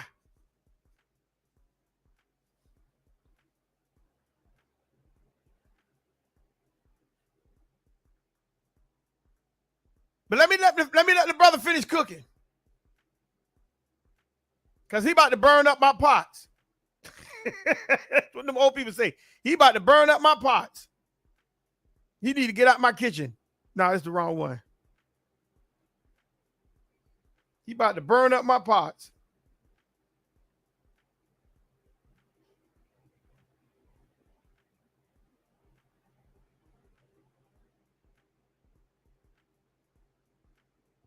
You need to hurry to get out the kitchen because you can't cook, bro. But let me let you finish. Let me let you finish cooking because what you cooking, I'm gonna throw it away because I ain't trying to eat it. Let's ride. Let's cook. My heritage is unto me as a speckled bird. Come on. The birds round about are against her. The birds round about are against her. Now let me ask you a question about what's happening today. Who is against the so-called Hispanics today? Why are they being oppressed like they the Israelites? If they're not the Israelites. If they was Who's oppressing the Latinos? Who's oppressing the Latinos? Who is oppressing the Latinos? Who?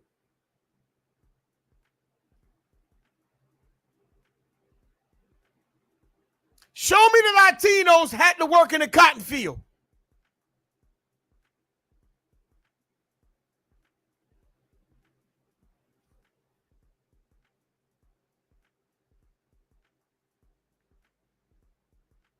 Show me the Latinos had to get housing discriminations passed after them.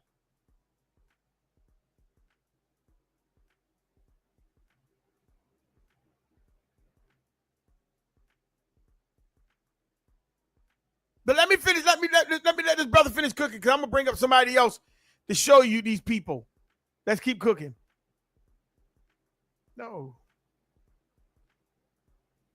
Edom they wouldn't fit that curse. If they was a so-called East Indian man, they wouldn't fit that curse. So how come that curse is fitting them? How come that's fitting them? Because it don't fit nobody else. You understand what I'm saying? Read that part again. He don't want it to fit nobody else because he's overlooking the trans-Pacific slave trade. Like we say, they'll tell you about the transatlantic slave trade, but they will never tell you about the trans-Pacific slave trade. They will never tell you about the other slave trades. Why? What slave trade the so-called Latinos came in on? What slave trade?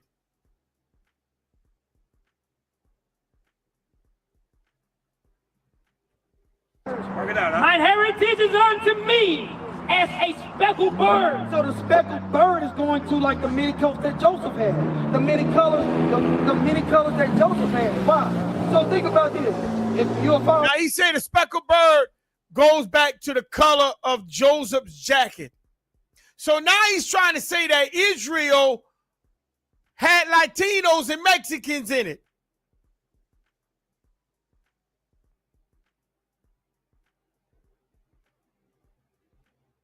Sister Latoya said absolutely not. They come here and move straight to the so-called black people neighborhoods. They won't the so-called black struggles. That is true. And I'm approve. And what you just said, I'm approve it. When we get finished with this video, I'm gonna show you come from a Latino man's mouth what this sister just put up and posted. They want your struggles.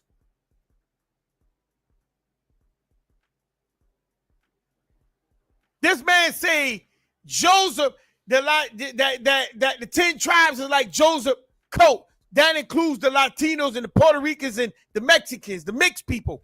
It includes them too.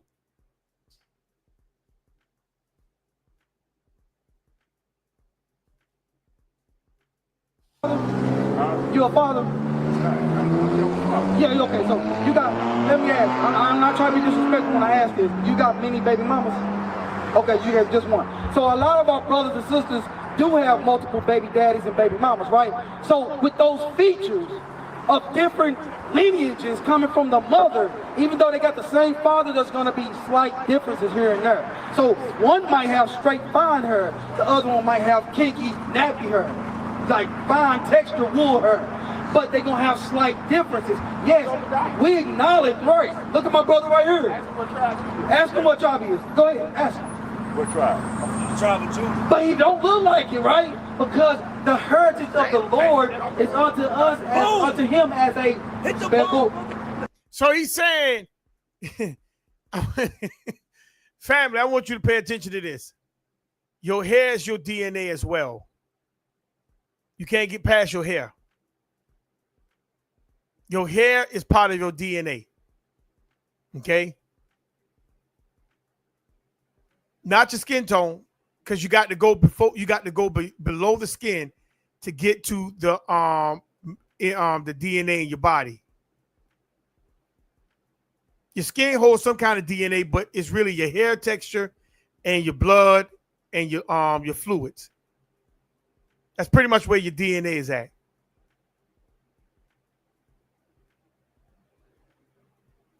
So you telling me that a white person's hair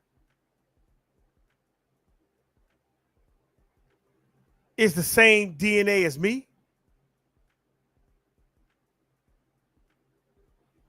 This what this brother just sat there and said out of his mouth.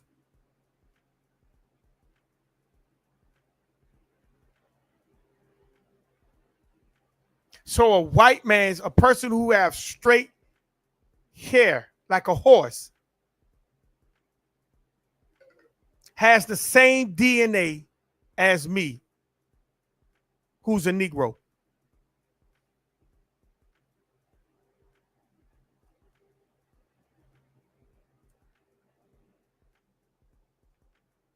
I want y'all to pay attention to that, family.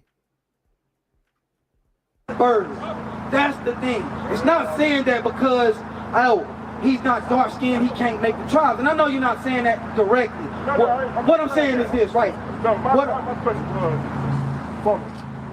Go ahead. Go Going ahead. back into what the white man taught. Right. You know, No, it's all good. that's bro. where it comes from. I get it. But He said a white man taught him that the Mexicans are a mixed people. He said a white man taught him that.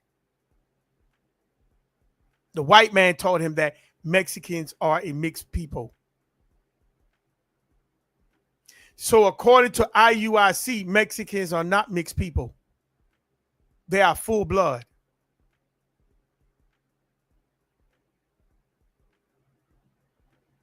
Let me let that rewind and let me let it play again, and then we're going to kind of move on in a minute. my question was, Go ahead. Go going ahead. back into what the white man taught. Right. You know, No, it's all good. that's bro. where it comes from. I get it. But from my understanding, the Mexican is off from the white Spanish and Native American. Okay. And that's why I'm like, how can the Mexicans be, you know what I'm saying? How can it be part of the tribe? Right. If they're not original, if they're created by the white Two. Okay, so you're saying that two races came together and created the one. I got you. Yeah. So that's what my Right. shooting came. Right. Okay. So look, Yeah. the person that conquered Mexico or his Mexico at the time was what? Ponce de Leon. Right. Now he just lied again. He said Ponce de Leon had conquered Mexico. He said Ponce de Leon had conquered Mexico, family. See, this is why you have to pay attention to these people, because they don't know what the hell they're talking about. This man say Ponce de Leon conquered Mexico. Family, who conquered Mexico?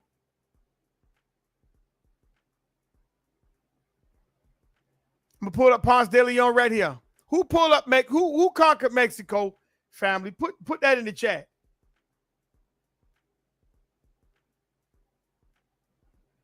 Ponce de Leon. He was an explorer. Ponce de Leon was an explorer.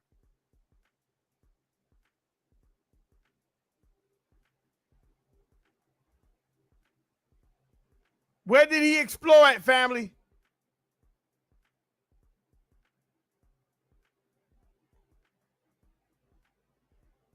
Ponce de Leon. Where did he explore? Florida and Puerto Rico. He didn't even touch Mexico. He did not touch Mexico. That's a lie. Ponce de Leon dealt with Puerto Rico in Florida. Who conquered Mexico?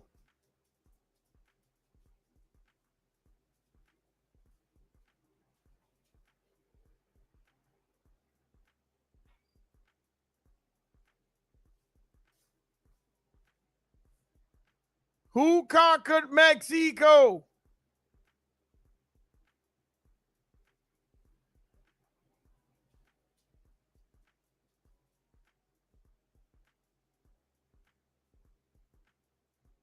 Let me pull it up on the screen real quick.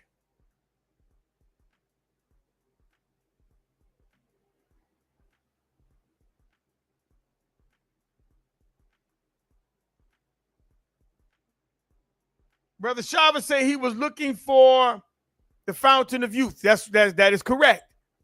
Who conquered Mexico was Cortez. Cortez. So when you have somebody teaching and present the wrong information, and if you ain't careful and you ain't listening, let me come back out and put the video back up and watch what happened. When you're not listening and you let them galvanize you and gaslight you, watch what happens, family. Watch what happened. We about done with this video. Watch what happened. When you don't pay attention and you let people just tell you any kind of thing. A Spaniard, right? He is an Edomite. He's from Spain, right? The people that were over here that got conquered by him were already here. They were already the tribe of Issachar already. Nothing changed. What happened was is the bloodline over time started getting diluted, which is the reason as to why Jeremiah, what we just read in Jeremiah about the speckled bird, is in full effect. Oh, stop. He said that that Esau came in and mixed with him. So is that a man? So if Esau mixed with the women, how is it that they are still Israel?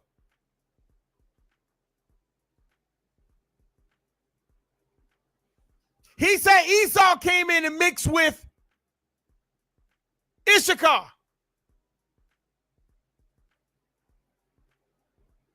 So the men of Edom slept with the women of Issachar.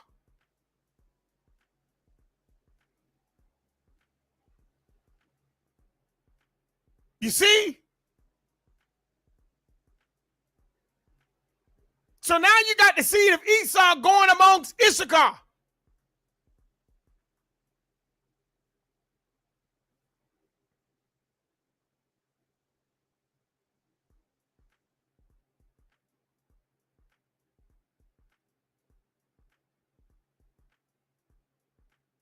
So how do you still have Issachar? But he said the seed is diluted. Now watch. Watch.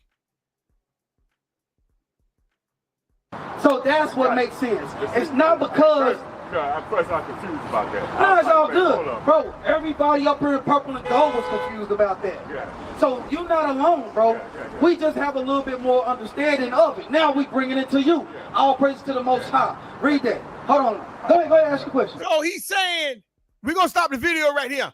But he's saying that they have more understanding by reading the scripture, but don't understand what he's reading. But the man who said that the blood has been mixed don't have no understanding than a man who stands they read the scriptures who don't know what the hell he's talking about. But the man ended up accepting what IUIC was saying.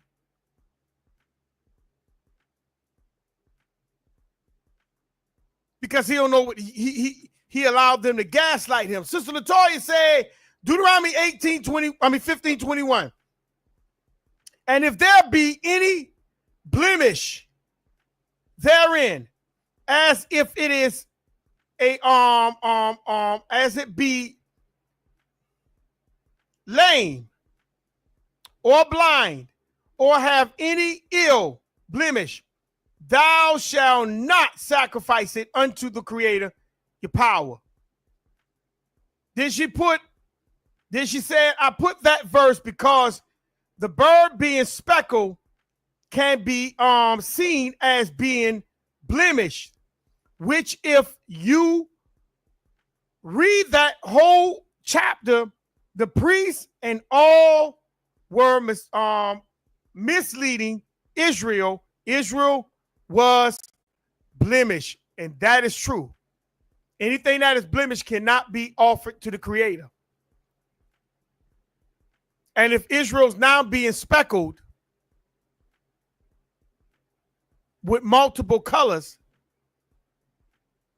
how do the Creator accept that now?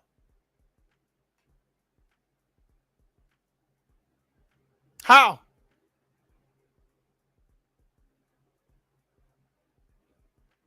But let's keep cooking. Let's keep cooking.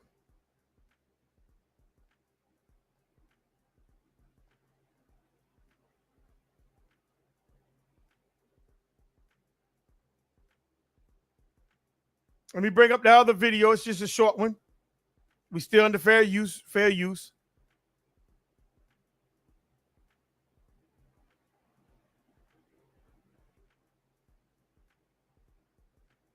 Here we go right here. We still under Fair Use Act.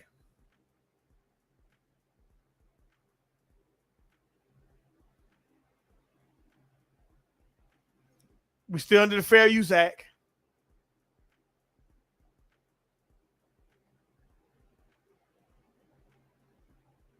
How do we get to the point to realize these people are not you? Let's go. Check this brother out right here. I want y'all to hear him very careful. Listen to what he tell this other so-called Ladino. And I ain't say Latino, I say Ladino. Check him out. We're still in the Fair Use Act. Let's go. As the eagle flying, whose tongue you shall not understand. Let me go back. I don't want that. Read. Bring it up. Verse 49. 49. The Lord shall bring a nation against thee from far. Now it's going to go into detail. It's going to give us really, really good points on who these people are. It's telling us that the Lord is going to bring a nation from afar. Do you know a little bit about the Hispanic history? You know, have you heard of Hernán Cortés? It's the one that brought the Catholic, right? He brought religion, yes. He brought religion to Mexico. Hernán Cortés, he landed in Veracruz, Mexico in 1492. Now check this out. Did you know that that's in the Bible? Christopher Columbus is also in the Bible. But we're going to stick to Hernán Cortés right now. Read, finish that. The Lord shall bring a nation against thee from far. Hey, stop right there. When it's talking about a nation, is it talking about one person? No, right? A nation is talking about somebody different from you. Because it's a different nation. It's saying that it's going to bring a nation from far. Read. From the end of the earth, as swift as the eagle flieth. Stop right there. From the end of the earth. Mexico's in this continent, Europe is in the other continent. See how it's getting specific? It's letting us know who this person is. It's talking about Spain. And it also gave us an identification marker point. It says, as swift as the eagle flieth. Don't the Roman Empire, doesn't the United States, don't they all use the eagle? You can see it in your $1 bill. Right. Read. A nation whose tongue thou shalt not understand. Now right here, bro, you need to be asking yourself. I'm going to ask you a question, and I need you to answer me honestly. Why do you speak Spanish? Well, the Spaniards, they made us speak Spanish. The Aztecs, Mayans, when they would speak that, the Mayans, they were cursed. So we didn't speak Spanish before, right? No. That's what I'm trying to identify. You agree with me, right? What did we speak before? Well, Mayan, right? Well, before that, we spoke Hebrew. That's right. We spoke Hebrew, and I'm going to prove that to you. But I want to finish this. Read that. Go back one verse. As swift as the eagle flieth. So we know that the United States, the Spanish, which Spanish are Caucasian. There's a lot of Hispanics, they say I'm Spanish. Just because they speak Spanish, but they're not Spanish. Read. A nation whose tongue thou shalt not understand. A nation whose what we will not understand? Whose tongue thou shalt not understand. What does tongue mean? Language. It's telling you that the Most High is gonna send a nation from one side of the earth as swift as the eagle flying, whose tongue you shall not understand. It's talking about Hernán Cortés and the Spanish people when they went to Mexico in 1492. Everything is pinpoint, accurate. Right. Read. A nation of fierce countenance. Now, when they got to Mexico. Now, notice what he's saying, that Cortez and them came and brought Spanish to them. I want to put it right there. I just want to stop right there. He's saying that Cortez and them brought Spanish to them because they wasn't speaking Spanish. They were speaking Hebrew.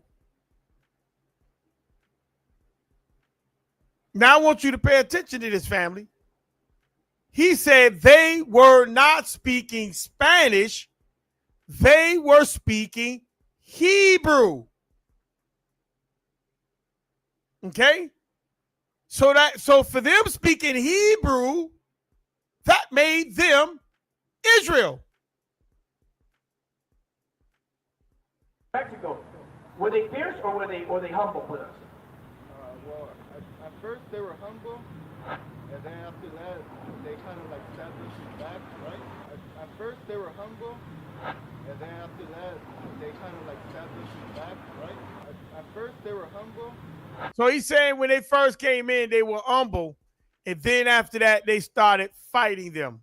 Let's keep riding. And then after that, they kind of like stabbed us in the back, right? I'm going to show you that in the book of Lamentations. It talks about that. I'm going to finish. But I ain't gonna get too much into that. But the brother sat there and said that they were not speaking Spanish, family. They were not speaking Spanish when they came here. They were speaking Hebrew. They were speaking Hebrew. Sister Latoya said, no, they weren't. Speckle, talking about color, but speckle in terms of being blemished. I only wanted to show, I think speckle was blemish in terms of their lifestyle. Well, yes, that's what I mean. Blemish is blemish, regardless if it's lifestyle, culture, eating habits, or whatever. Israel was surrounded by nations, and according to them, they say Israel became a speckled bird. They were a nation of multi-colors. There was a rainbow people, the rainbow. There was a rainbow people.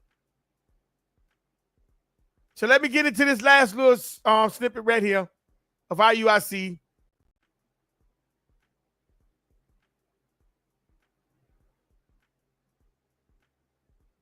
We still under the Fair Use Act.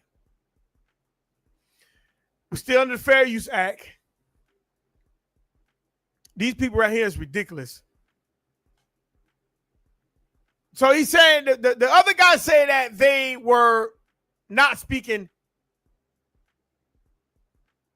Spanish, they were speaking Hebrew. Okay? So let's cook a little bit. Let's get into this little short one. Let's go. To speak Spanish. This wasn't done voluntarily. This was forced on you. Read. A nation of fierce countenance, which shall not regard the person of old, nor show favor to the young. He said, these people, these white people, they don't care how old you are, and they don't care how young you are. Conquered the Mexicans and forced them to speak Spanish. This wasn't done voluntarily. This was forced on you. So he's saying, so you hear what he's saying? He's confirming what the other brother say. They were forced to speak Spanish.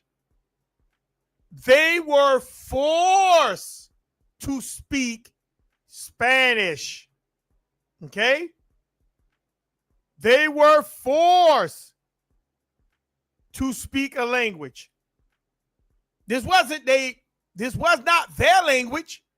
They were forced to speak it, family. So let's get into a definition real quick. Let's get into this right here real quick. They were forced to speak the language.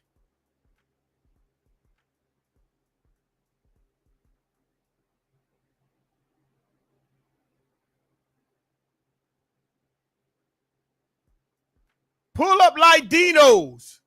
Ladino. Ladino. Judeo-Spanish. They were forced to speak Spanish because the so-called mestizo was speaking Hebrew.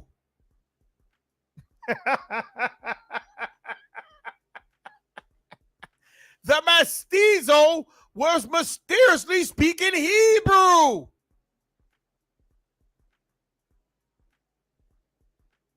They were forced to speak the Spanish language, family.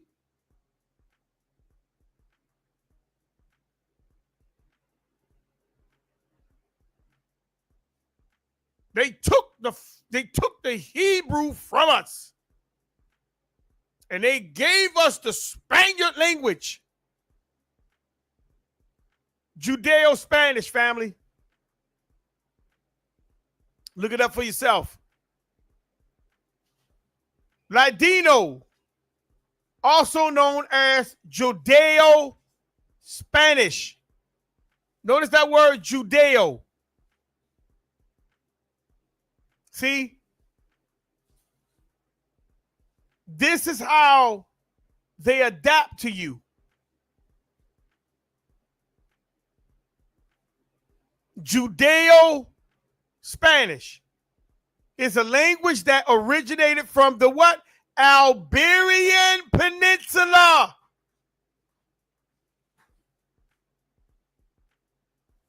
And is closely associated with the Sephardic Jews community.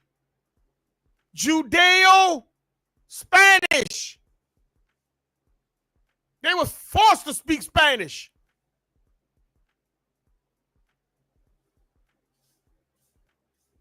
You know, you might speak Spanish. You know, you might speak Spanish. You know what you were speaking? Hebrew. That's right. Bring it out. Bring it out. Bar, bring it out. I'm going to bring it out, brother. I'm going to bring it out.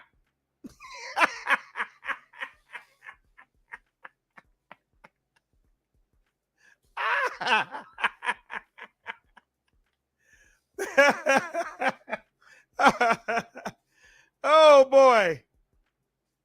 They are part of the Sephardic community.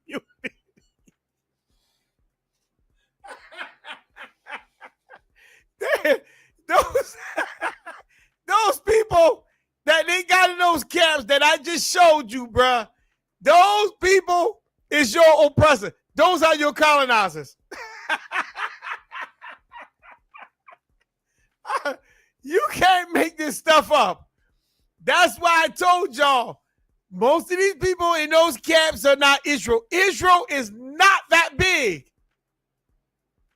Israel is not big. Just because he said you're going to be like the sand of the sea, that don't mean you're every grain of the sand. That just means you spread out.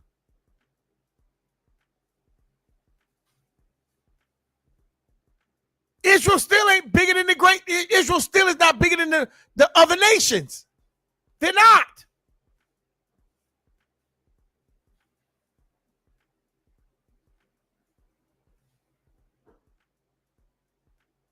Israel didn't overpopulate the earth greater than everybody else. That's a lie. You got Judeo-Spanish. And the Latinos speak that.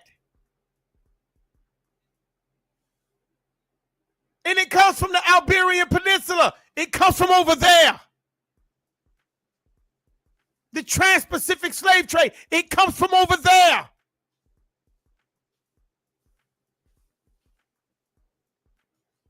It developed from the old Castilian Spanish spoken during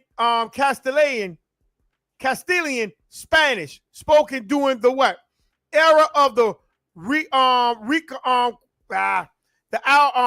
Alhambra decree in the 15th century, and includes elements of what? Hebrew and Arabic. I just sat there and told y'all they wasn't speaking your language, but their language came close to yours.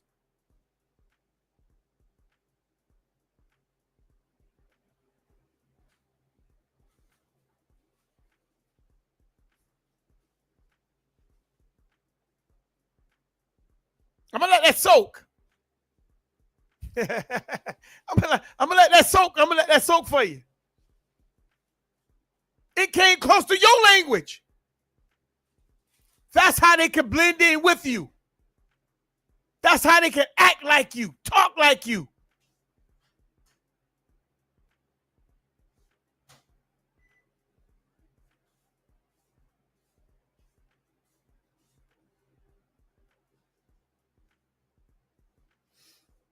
Latinos became a distinct language after the what? Expulsion of Jews from Spain. It became a distinct language after they were expelled from Spain in 1492. What year Christopher Columbus sailed? 1492. Reflecting the unique culture and linguistic heritage. And we just read that earlier about the Mexicans? They are not. They are by the linguistic language. These are the same people. They are the Judeo-Spanish.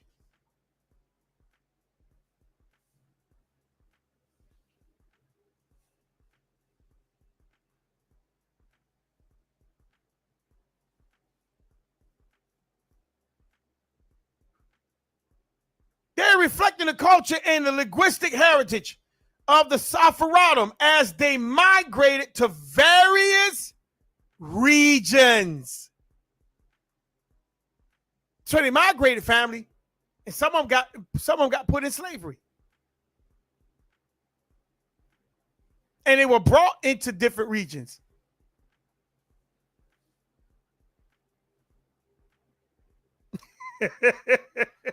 Brother Chavez say 1492 Columbus sailed the oceans. Blues. That's right. He sure did in 1492. These folks' language became distinctive in 1492.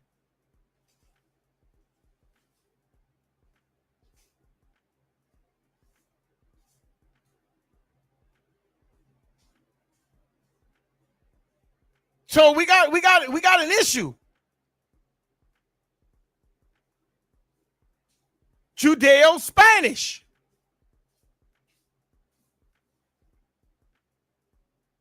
They weren't forced to speak Spanish. But here's the problem. That Judeo-Spanish is mixed in with a little bit of Hebrew in Aramaic. And they formed their own their linguistic language.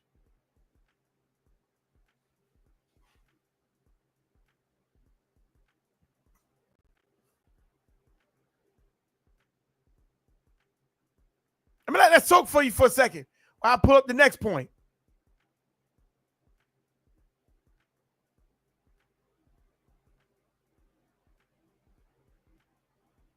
These people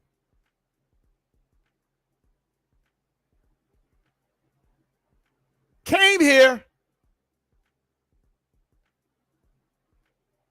as a brotherhood. That's the reason why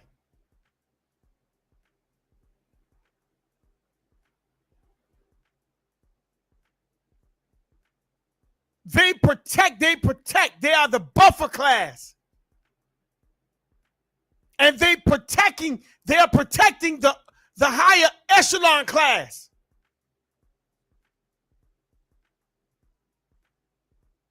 And their job is to keep you away from your heritage.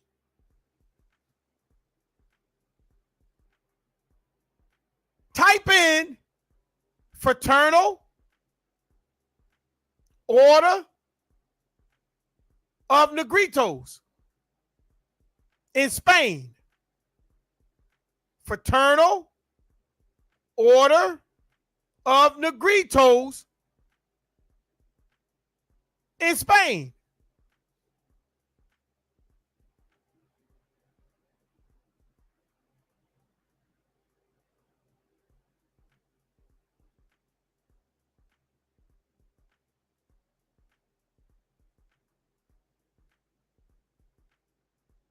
It's a brotherhood.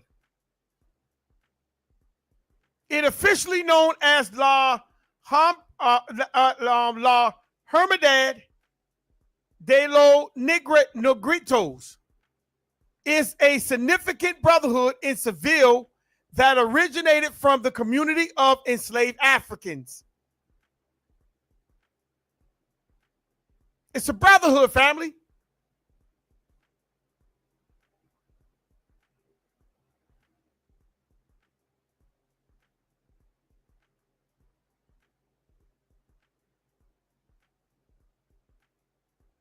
It is the rich history reflecting the transformation of the paternalistic relationship between slaves and freemen into a neighborhood brotherhood among white civilians. Civilians.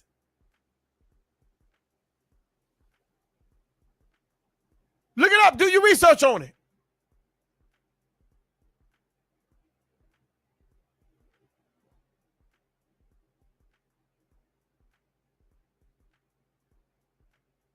Let's look at the Greek toes. Let's look at the fraternal order.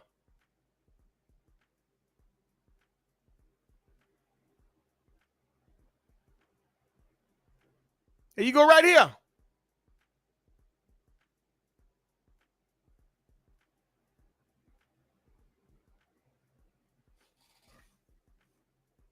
Look it up. There you go.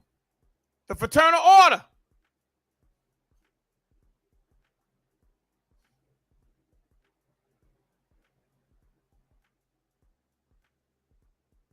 There you go. Mestizo. Judeo-Spanish. You think it's a joke? These are not your people.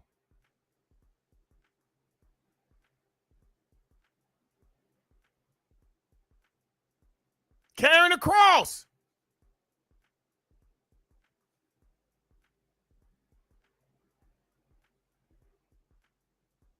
See the Jesus in the background? These are not your people. The gospel is not your gospel.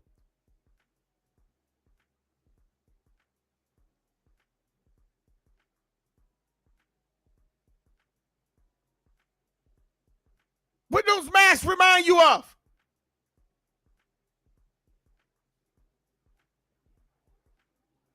And he brought it here in your neighborhood, burning crosses. Gave you Jesus.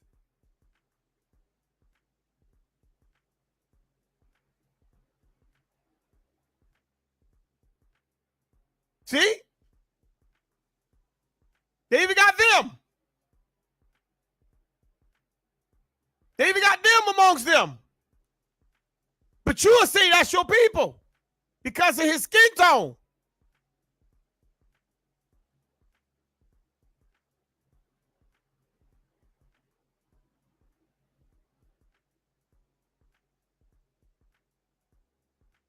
This is a brotherhood.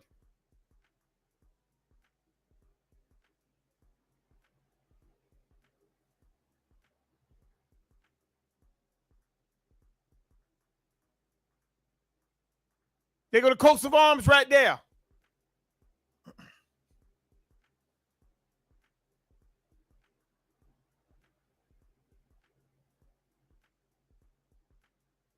They came to conquer you.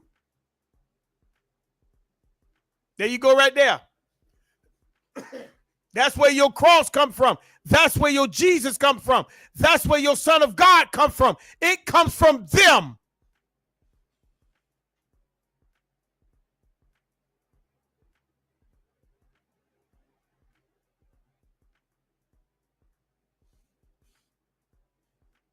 Oh, we just started to cook. But this is a crock pot tonight.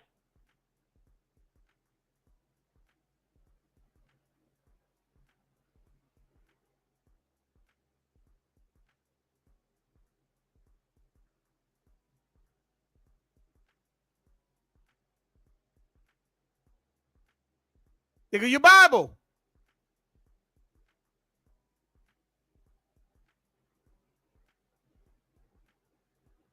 And look at the symbol. Isn't that your sheriff? That's your sheriff badge? Isn't that the symbol of your sheriff? Huh? And you wonder why you're under a spell.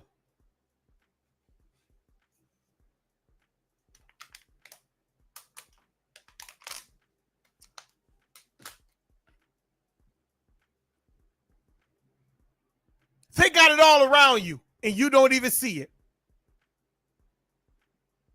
They got these symbols, these vibrations. They know who they are.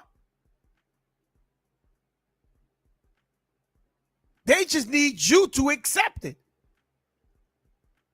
to rock with it, to flow with it.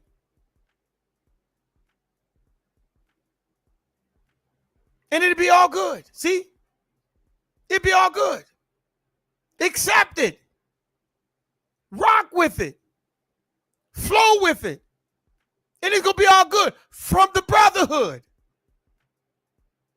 Y'all thought I was joking when I told y'all it's a system and this man he's the devil. Y'all thought I was joking, didn't you? I haven't even gotten further into it. These people is your enemy.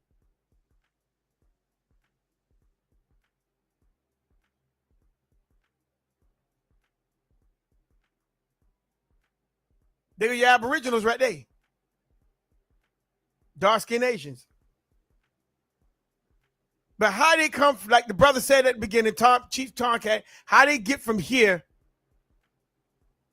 to now becoming pale? How you get there?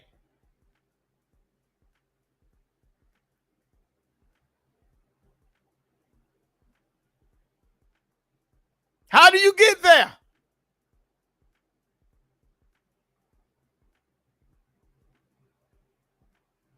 Sister Latoya say they are diehard Catholics and with JC believers. That's true. They're diehard Catholics. And they're JC believers. That's a brotherhood. All these people are against you.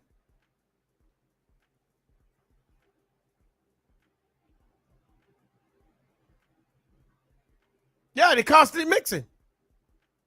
And their whole job is to mix you out. That's the whole point.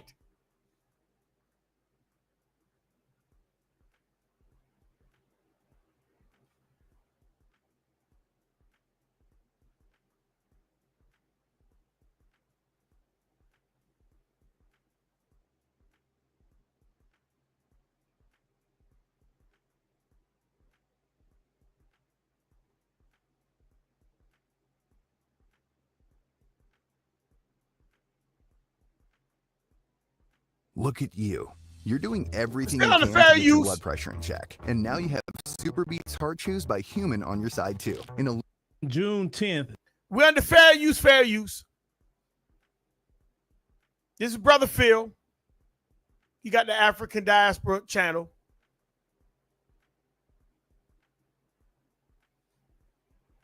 He got the Africa Diaspora channel. And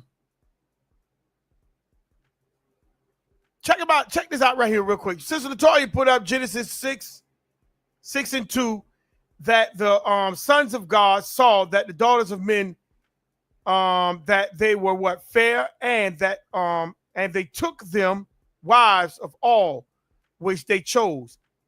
That seed has to, that seed is what? That seed has to end there. That seed has to be in there. That's what you meant.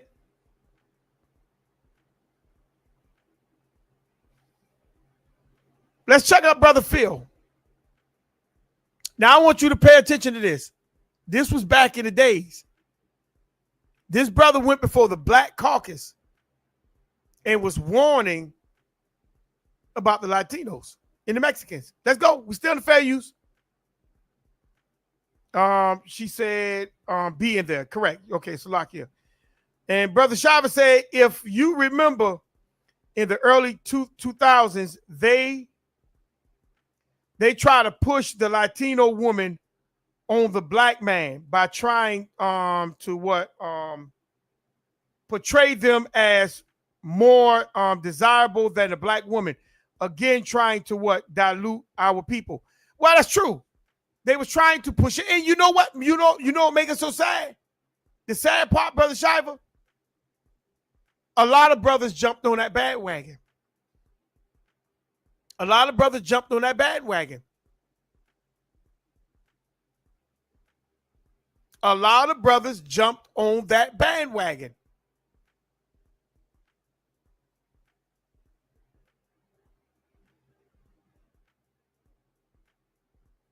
Let's go. Check it out. Check him out. Let's just check out Brother Phil.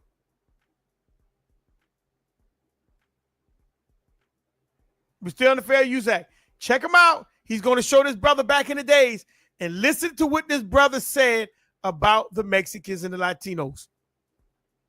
1990, there was a brother by the name of Terry Anderson that went before Congress. And this brother was warning about the conditions in South Central Los Angeles when it came to black people. And I want you to hear what our brother had to say back in 1990. And you fast forward to 2025, and you see what ended up happening. Let's go ahead and check out this clip. Elected officials refused to address the problem. The black elected officials refused to address the problem. My own congressman refuses to address the problem. And I think the problem is black folks see all minorities as allies. And this is not the case. These people are not here for our common good. They're here for their own good.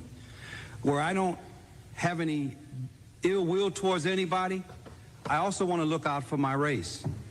I'm a black American. I've never used a hyphen. But I will refuse to turn my back on my race and see what's going on in South Central to my people and let these people come in here and just take over. I'm not going to sit back and watch it. And I think it's a terrible thing, a horrendous thing for anybody to see this going on and say, well, he's a minority like me, so I won't speak up. I don't care where he comes from.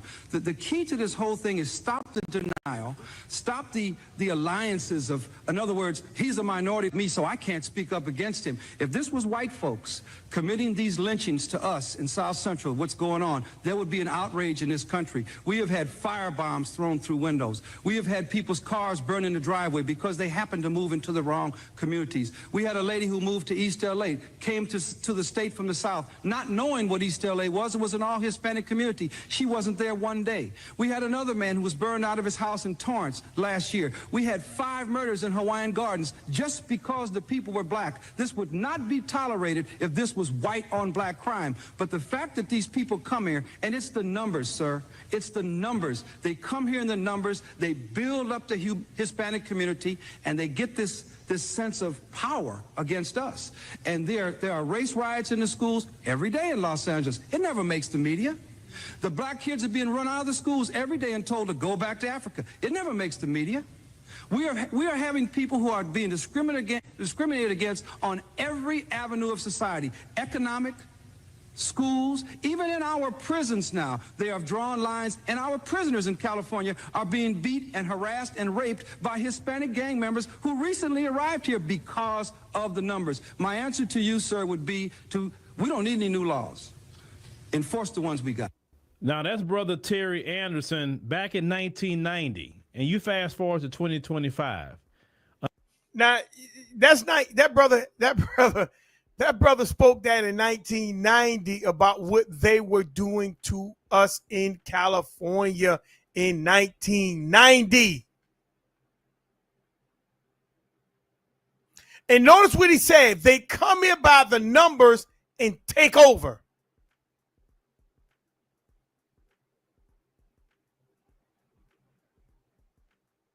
I'm going to let that sit. They come here by the numbers and they take over. But I thought they were Israelites. I thought they was your people.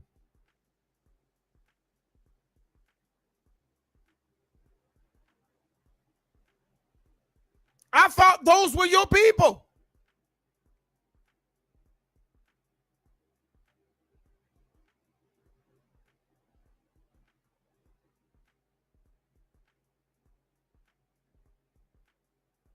I thought those were your people.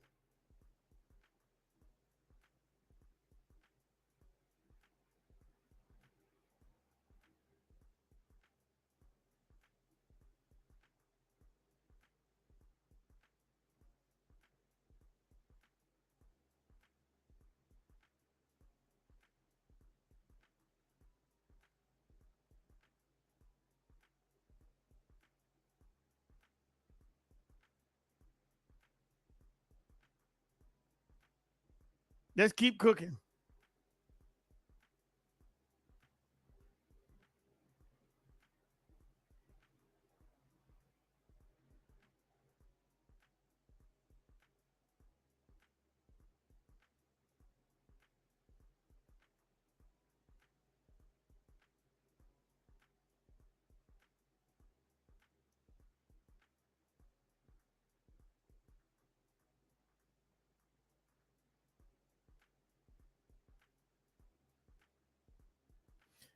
Look what it says about pale skin, family.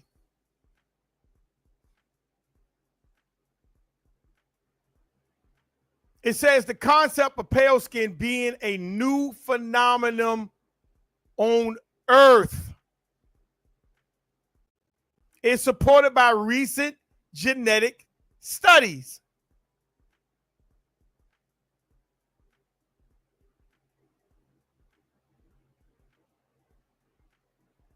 Research indicates that light-skinned genes in Europe and Europeans evolved much more recently than obviously thought.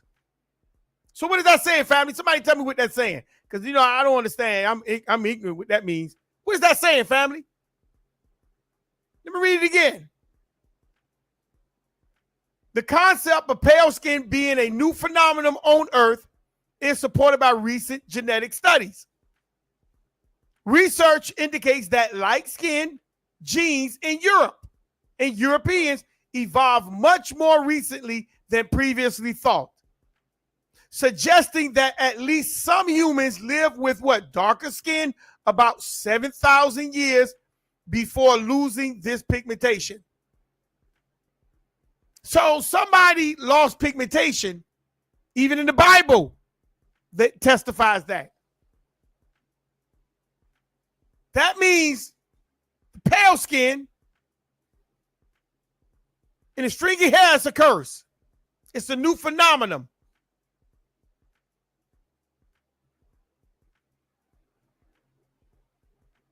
It's a new phenomenon. They tell you it's a lack of vitamin D. Now, it's more than that.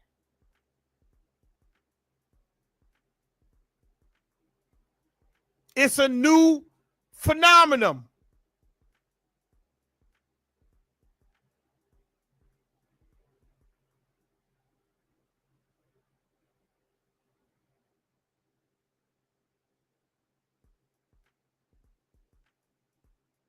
That's why when the sister brought it out last night, she was letting you know about the allegorical point.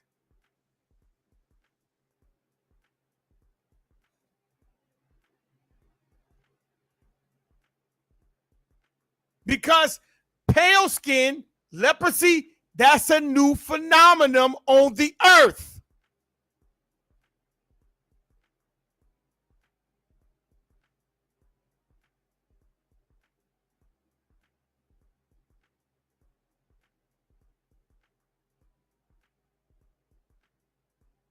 That's why Michael Jackson, when he pale light his skin so bad. Look at his children. Now you think his skin changed his DNA? Where's that if he put his seed inside of a woman, a Caucasian woman, that his kids come straight out Caucasian?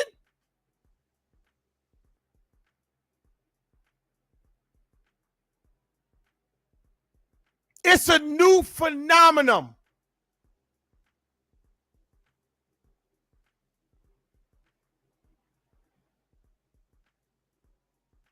Sister Latoya put up songs of songs, 5 and 10. My beloved is white and ruddy. The chiefest among the thousands. White meant pure, cleansed. They were really ruddy. Right. White was talking about what that was we said last night. Black meant what that word black, it meant in an allegorical sense. My mind has slipped. Because I said about the James Brown, affliction. And white means you're not afflicted. So when we use the word black, we're talking about being afflicted as a people, as a person. But when we say they are white, we're saying that they are not being afflicted.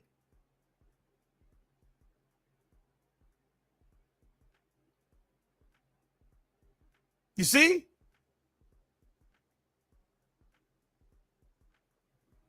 But the pale skin, that's a new phenomenon.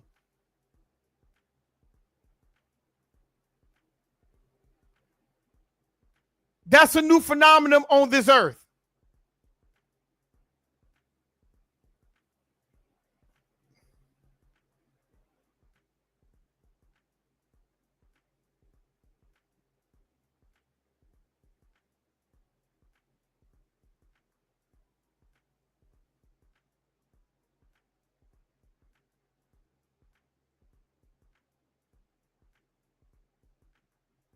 Emojis and let's get right in. Like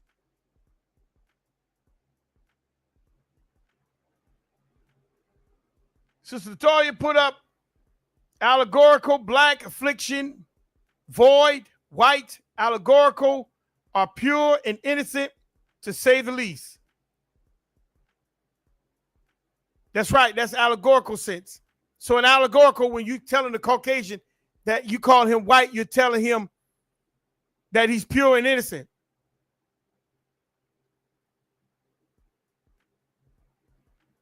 And I know why we call ourselves black. I know that.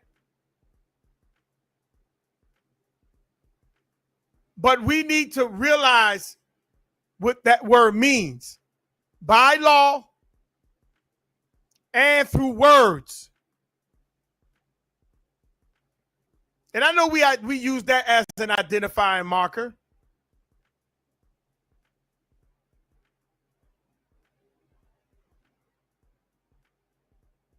But the Bible says those who know better ought to do better.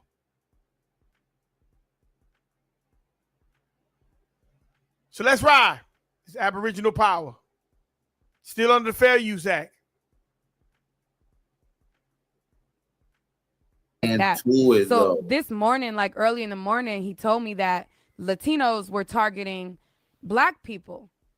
A couple hours. So we're going to get into the history of these anti-Latino, anti-black Latino, or anti-Aboriginal Latino culture. This is from 5 years ago. How Hispanic gangs, Latino, Puerto Ricans, Mexican, all Latino gangs was banding together, attacking blacks for no reason. So let's get into this receipts, y'all. Y'all know we got After Stevie J told me that, he's like, man, it's getting crazy out here, you know.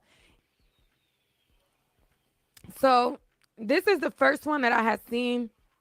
And this is of, you know, the gang bangers. They were pretty much, you know, terrorizing. Now check people. this out.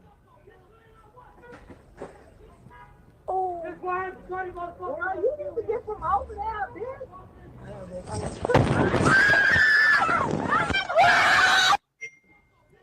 So y'all just seen that they just attacked those black people and then attacked the lady who's feminine. You feel me? So. And the lady was pregnant. Did y'all see that? Let's run that back just a little bit for you guys. Early in the morning, he told me that Latinos were targeting black people. A couple hours after Stevie J told me that, he's like, man, it's getting crazy out here, you know. So this is the first one that I had seen. And this is of, you know, the gang bangers. They were pretty much, you know, terrorizing people.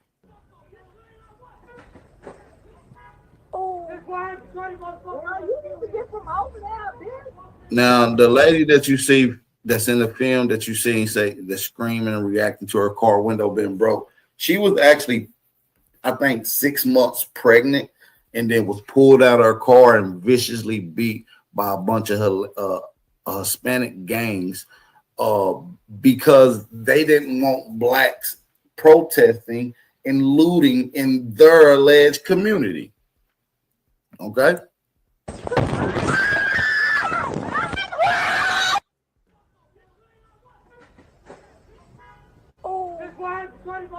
you need to get from over there,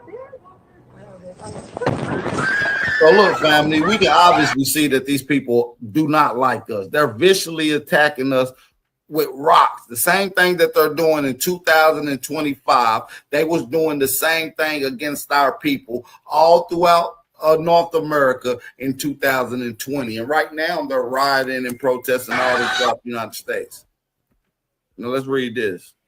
Oh wait. So then there Let's was read this. what It this says, say. Now look, it said, if you're a black man that lives in Palestine or little village, please stay indoors. Latin kings are attacking us. It seems CPD are allowing it. I was almost jumped myself. Please be safe. You understand this? So these people been having an anti-black, anti-aboriginal sentiment. This is part of their culture. Let's keep on running these receipts. if you're a black man that lives in Pisland or Little Village, please stay indoors. Latin kings are attacking us, and it seems CPD are allowing it. I was almost jumped myself. Please be safe, Chicago. And then it says, this person says, if you're black in Chicago, stay away from 26 and Cicero / Cermak and Cicero. The Mexicans in the area are targeting all black people. They're sitting outside with weapons, pulling people from their cars and beating them. Cicero PD is doing nothing to stop it. Somebody now said, remember when I just showed y'all on a Phil Collins show what the brother has said back in 1990. Now, this is 2000. You can look at the bottom of the receipt. At the bottom, you can see right here with my arm circling that. It's right there 6/120. This is when Joe Biden was letting all these people in. And this is talking about in Chicago. This is in Chicago. They already done took over California. They done took over New York. Now they're in Chicago, trying to take over Chicago. Let's keep cooking. At curfew at 7 p.m. They sent it in. The Army, white nationalists are touring LP in black trucks. Latino gangs are seizing control of neighborhoods to hunt random local and those in traffic black people. Stay in groups and get home. This person says, if you're black, do not go over there between 47th and 59th. Just nowhere past Western. The Latin kings are wearing all black and waiting for traffic lights to turn red, attacking black people that are driving by. And this says, black and Mexicans are fighting in Chicago badly. Mexican gangs and uniting to protect their neighborhoods, but the reports keep coming in that innocent blacks. So we see that these people have been attacking us since 2025. Now, during this situation that happened in 2020, there was no black people doing anything to the Latino or Hispanic community. You see what I'm saying? Fast forward to 2025, these people are getting rounded up by ICE, okay? Donald Trump is putting the pressure on these guys, and they're looking towards black Americans and Aboriginal Americans to come help them. Well, listen, we got news for you, fam. We are not helping you guys. You're gonna have to hold your own nuts. We're not helping no fake black and brown coalition that never existed, and it would never exist.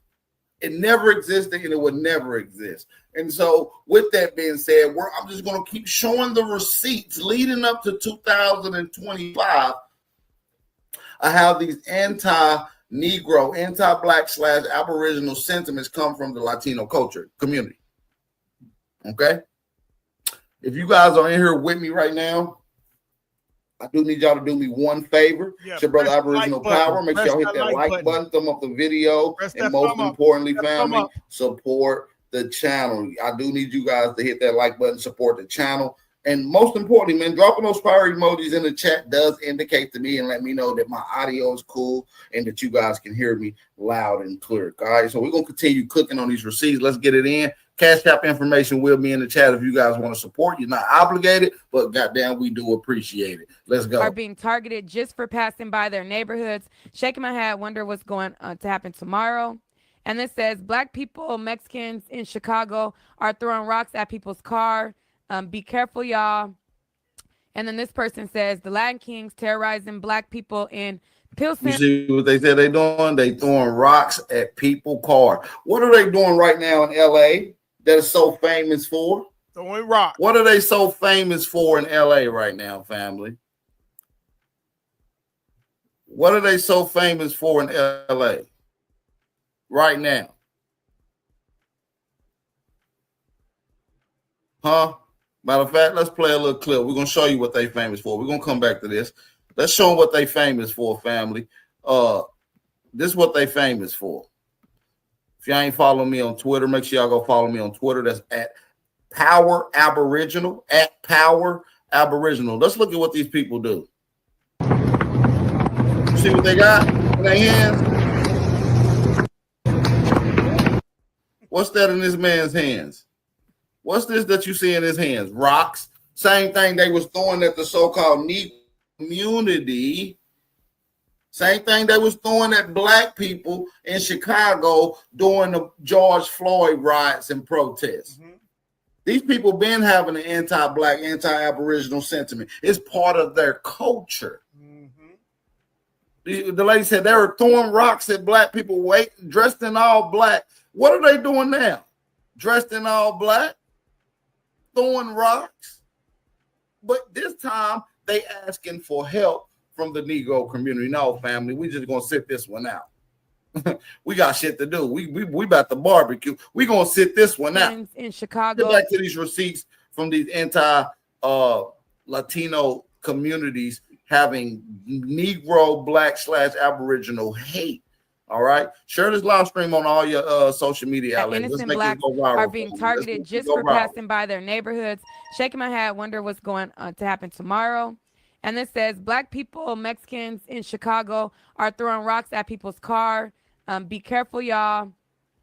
And then this person says, the Latin Kings terrorizing black people in Pilsen / Little Village is why we don't say people of color. Everybody is scraping for their spot above niggas at the bottom of the totem pole. So then there were these other videos that started to come in of other people who were, you know, attacked. Do not go out west, boy. They just tried to pull up on the car with all my shorties in the gangbanging, Joe. They sitting in parking lots. The Latinos is out here sitting up in pickup trucks, sitting off in the cuts and parking lots. Do not go out west unless you got the blick on you. They own that. They own that. It's finna be a race war for real. They really was just on that. The Kings and the 2-6s is out there tripping right now. They own everybody who black. They just tried to gangbang with my babies in the car, like 10 of them in the back of a truck. They sitting over here off the side of the highways and shit, sitting in parking lots and shit, ready to gangbang. So if you black, you better have it on you and you better keep your eyes open because they definitely own that. They just did that with my babies in the car. Sitting off in this shit crazy. They my mama, these niggas crazy. So in it, man, hey, I'm telling y'all, Joe, some 100 shit. If you out west, Joe, and you riding through the Latino shit, Joe, be careful. They is on that with everybody that's black. They is on that. Yeah, y'all. Everybody black, they own that. Do not go. Y'all hear that? We not showing these Hispanics no love. Y'all been going at us for no reason. And now y'all looking for us for help. Now y'all looking at us for the protest. Oh, stop the raids. ICE is coming to raid our families. Nigga, we don't give a flying rabbit's ass. You understand? These niggas crazy. So in it, man, hey, I'm telling y'all, Joe, some 100 shit. If you out west, Joe, and you riding through the Latino shit, Joe, be careful. They is on that with everybody that's black. They is on that. Yeah, y'all. Everybody black, they own that. Do not go. Okay. And before I go to the next video, let me address the people in the comments. Somebody said, Neek, you are sparking division. Look at all these comments coming at Mexicans. I'm not sparking a motherfucking thing. I'm telling my fellow black people to be safe. If there is a threat to their life, if innocent people are dying and they have to protect themselves, I am letting them know that they need to fucking be safe. So I don't give a fuck what you talking about. I'm sparking a motherfucking thing. I'm letting people that I have as my subscribers who are black, who may be in these areas, to be safe.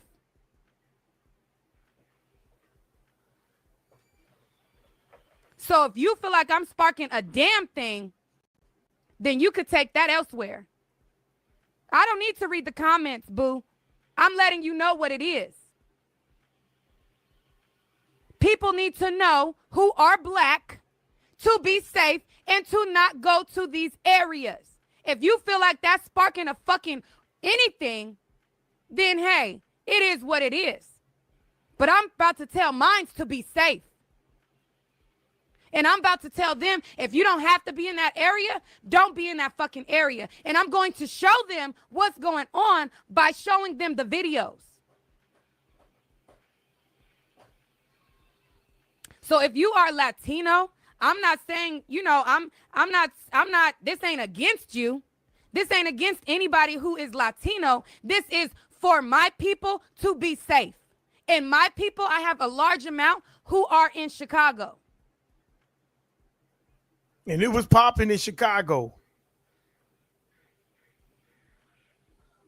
And it was popping.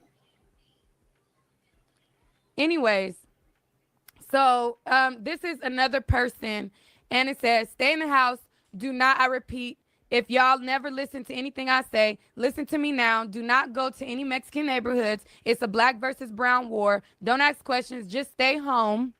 They killing black women and men and beating young innocent children. They drug a man out his car and shot him dead in front of his daughter and stabbed her as well. They are not protecting any community. The police are aiding them and killing us as well. Please, family. Do y'all hear this shit? And they acting like we supposed to give these people any type of respect. We happy that ICE letting them out. We hoping that we can get deputized so we can start getting on y'all asses the legal way. We're not going to allow these racists to come into our community, into our country, into our cities, into our neighborhoods, and destroy it and totally bring it to hell. If these guys want to fight, if these guys want to be liberated, if these guys want freedom, if they're so proud of their heritage, go back to the country of the flag that you're constantly flying. Let ICE deal with it.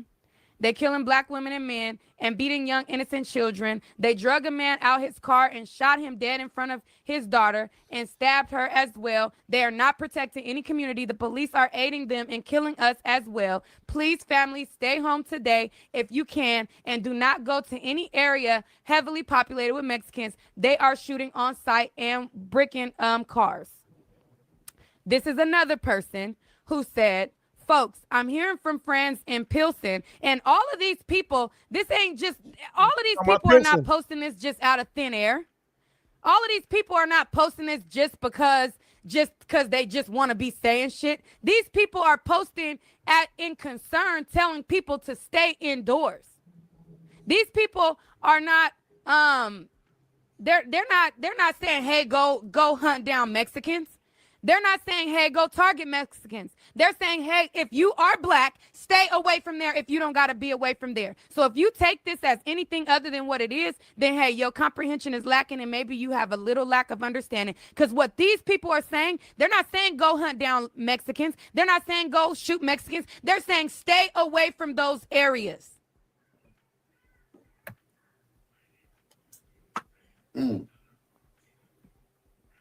Anyway, so another person says, folks, I'm hearing from friends in Pilsen. I don't even know. Now, mind you, we just showing you the anti-Aboriginal, anti/black Latino culture in America. So we're going to speed things up. Give me a second. Let me cook.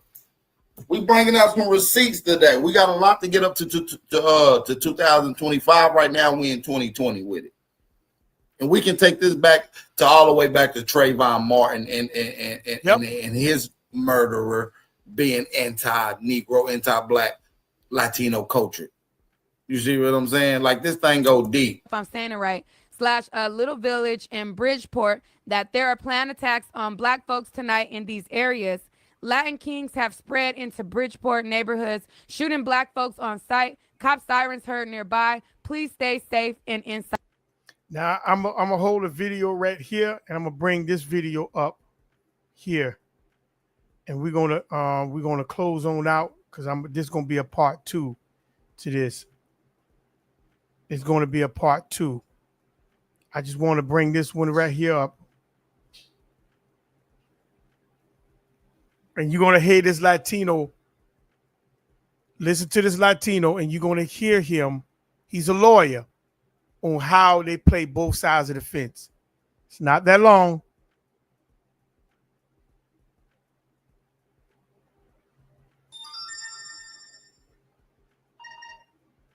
So let's keep riding.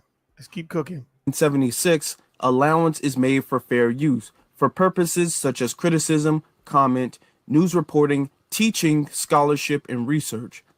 Fair use is a use permitted by copyright statute that might otherwise be infringing.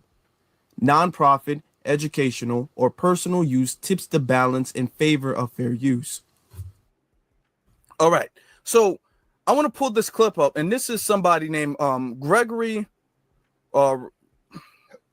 Rodriguez, and he says something that I think is very, very interesting about the history of Hispanics, because what we do know is that most Hispanics, people of the southern border, identify themselves as white, and they even fought to identify themselves as white. All right, so looking into it, of middle-class Mexican American, well, very small generation of middle-class Mexican American advocates fought back. And this was an example of what some scholars have called the other white race strategy, of which Mexican Americans for a large chunk of the 20th century, the advocates sought to be claimed as white because all rights were conferred on you only if you were white. And so the longest time, Mexican American advocates sought for this whiteness. And the example of going to your congressman and saying, "Woody, they took us out of the white category, put us back." That was a poignant moment. We know that this other white strategy had its problems. We know the famous case in the 1950s in which a Mexican American had been convicted of murder, and his lawyer said, well, there was not one Mexican American on the jury. This was not a jury of his peers. And the judge said, well, Mexicans are white and the jury's all white, so what's your problem? Okay, so what he's establishing is he's giving you guys the reason why everybody identified as white, why they identified as white. And we're gonna either further go into this. We're gonna further go into this. Now, does he say it the way he needs to say it? No, but I am glad that first off, as a Hispanic, he's telling the honest truth. We're gonna go into this in detail a little bit later, but I want to finish the video. Okay, I don't want to stop it too much. Take it back a couple of seconds. All right. If y'all want to get a notepad out, or whether y'all get a notepad or popcorn, just enjoy this. Just enjoy it. Murder, and his lawyer said, well, there was not one Mexican American on the jury. This was not a jury of his peers. And the judge said, well, Mexicans are white and the jury's all white, so what's your problem? Clearly an imperfect strategy. So by the 1950s, Mexican American advocates began consciously and subconsciously sort of to adopt the increasingly successful strategies of African Americans. And they then had to toe this very delicate line of trying to be designated sufficiently enough minorities to take advantage of Brown versus Board of Education and protections for minorities without losing their whiteness. So they played this dance for a little bit. But then with the advent of clearly race-based answers to social problems, the Voting Rights Act, affirmative action, Mexican Americans by the late 60s and early 70s said, we're people of color too. Overnight, Mexican American advocates had fought to be white. The last part of the 20th century, hey, we're people of color, what are you talking about? I say this jokingly, and I've gotten some horrible emails, but I don't say this to disparage Mexican Americans. I think it's quite brilliant myself. Because it's the system that's stupid. And your ability, can you really blame a person for trying to manipulate a system that's really done you no good? First off, the whole thing of I think is brilliant. No, that's treacherous. We're not going to bestow some type of brilliance off of that. That's cowardly and treacherous. But I do understand where he's coming from. I will say that. I do understand where he's coming from. And let me explain this. Hold on. Give me 1 second real quick. You got to edit something out real quick. But you see how they play both sides? What he just sat there and say? As you can see, we started a little late, but it's okay. We allow them. It's all right, though. I'm going to hold the video right here. We're going to pick back up on part 2 next week. But you see how they came in the door. They fought to be white. And now they say we the people of color. So now they just not just going to gain the position as being white. But now they put themselves in your category to take also your resources.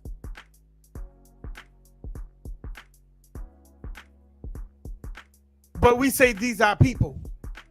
No, they position themselves for themselves.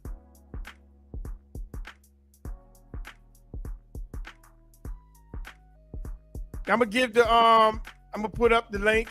Anybody wants to come up real quick and wants to say anything about tonight, what they heard, they want to add anything they can, the link is in the chat. But they position themselves in order to take from you. That's the reason why they fought. They come in numbers and they move where you're at to move you out eventually. And then they push their people up into politics. Oh, we're just getting started. This is part one.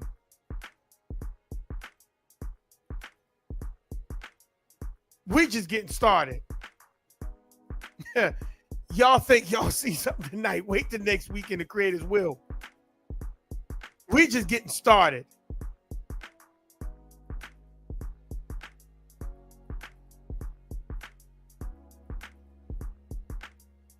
This is not your people.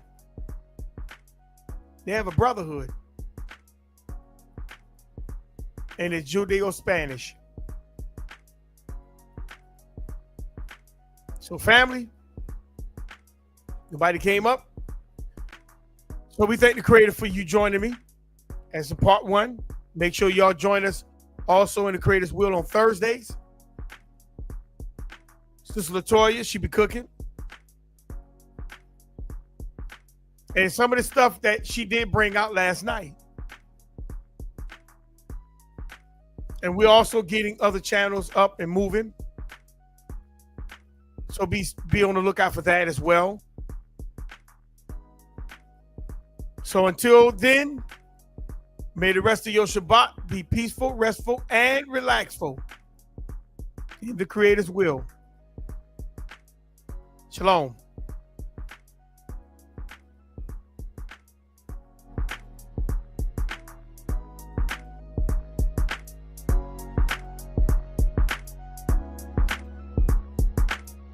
You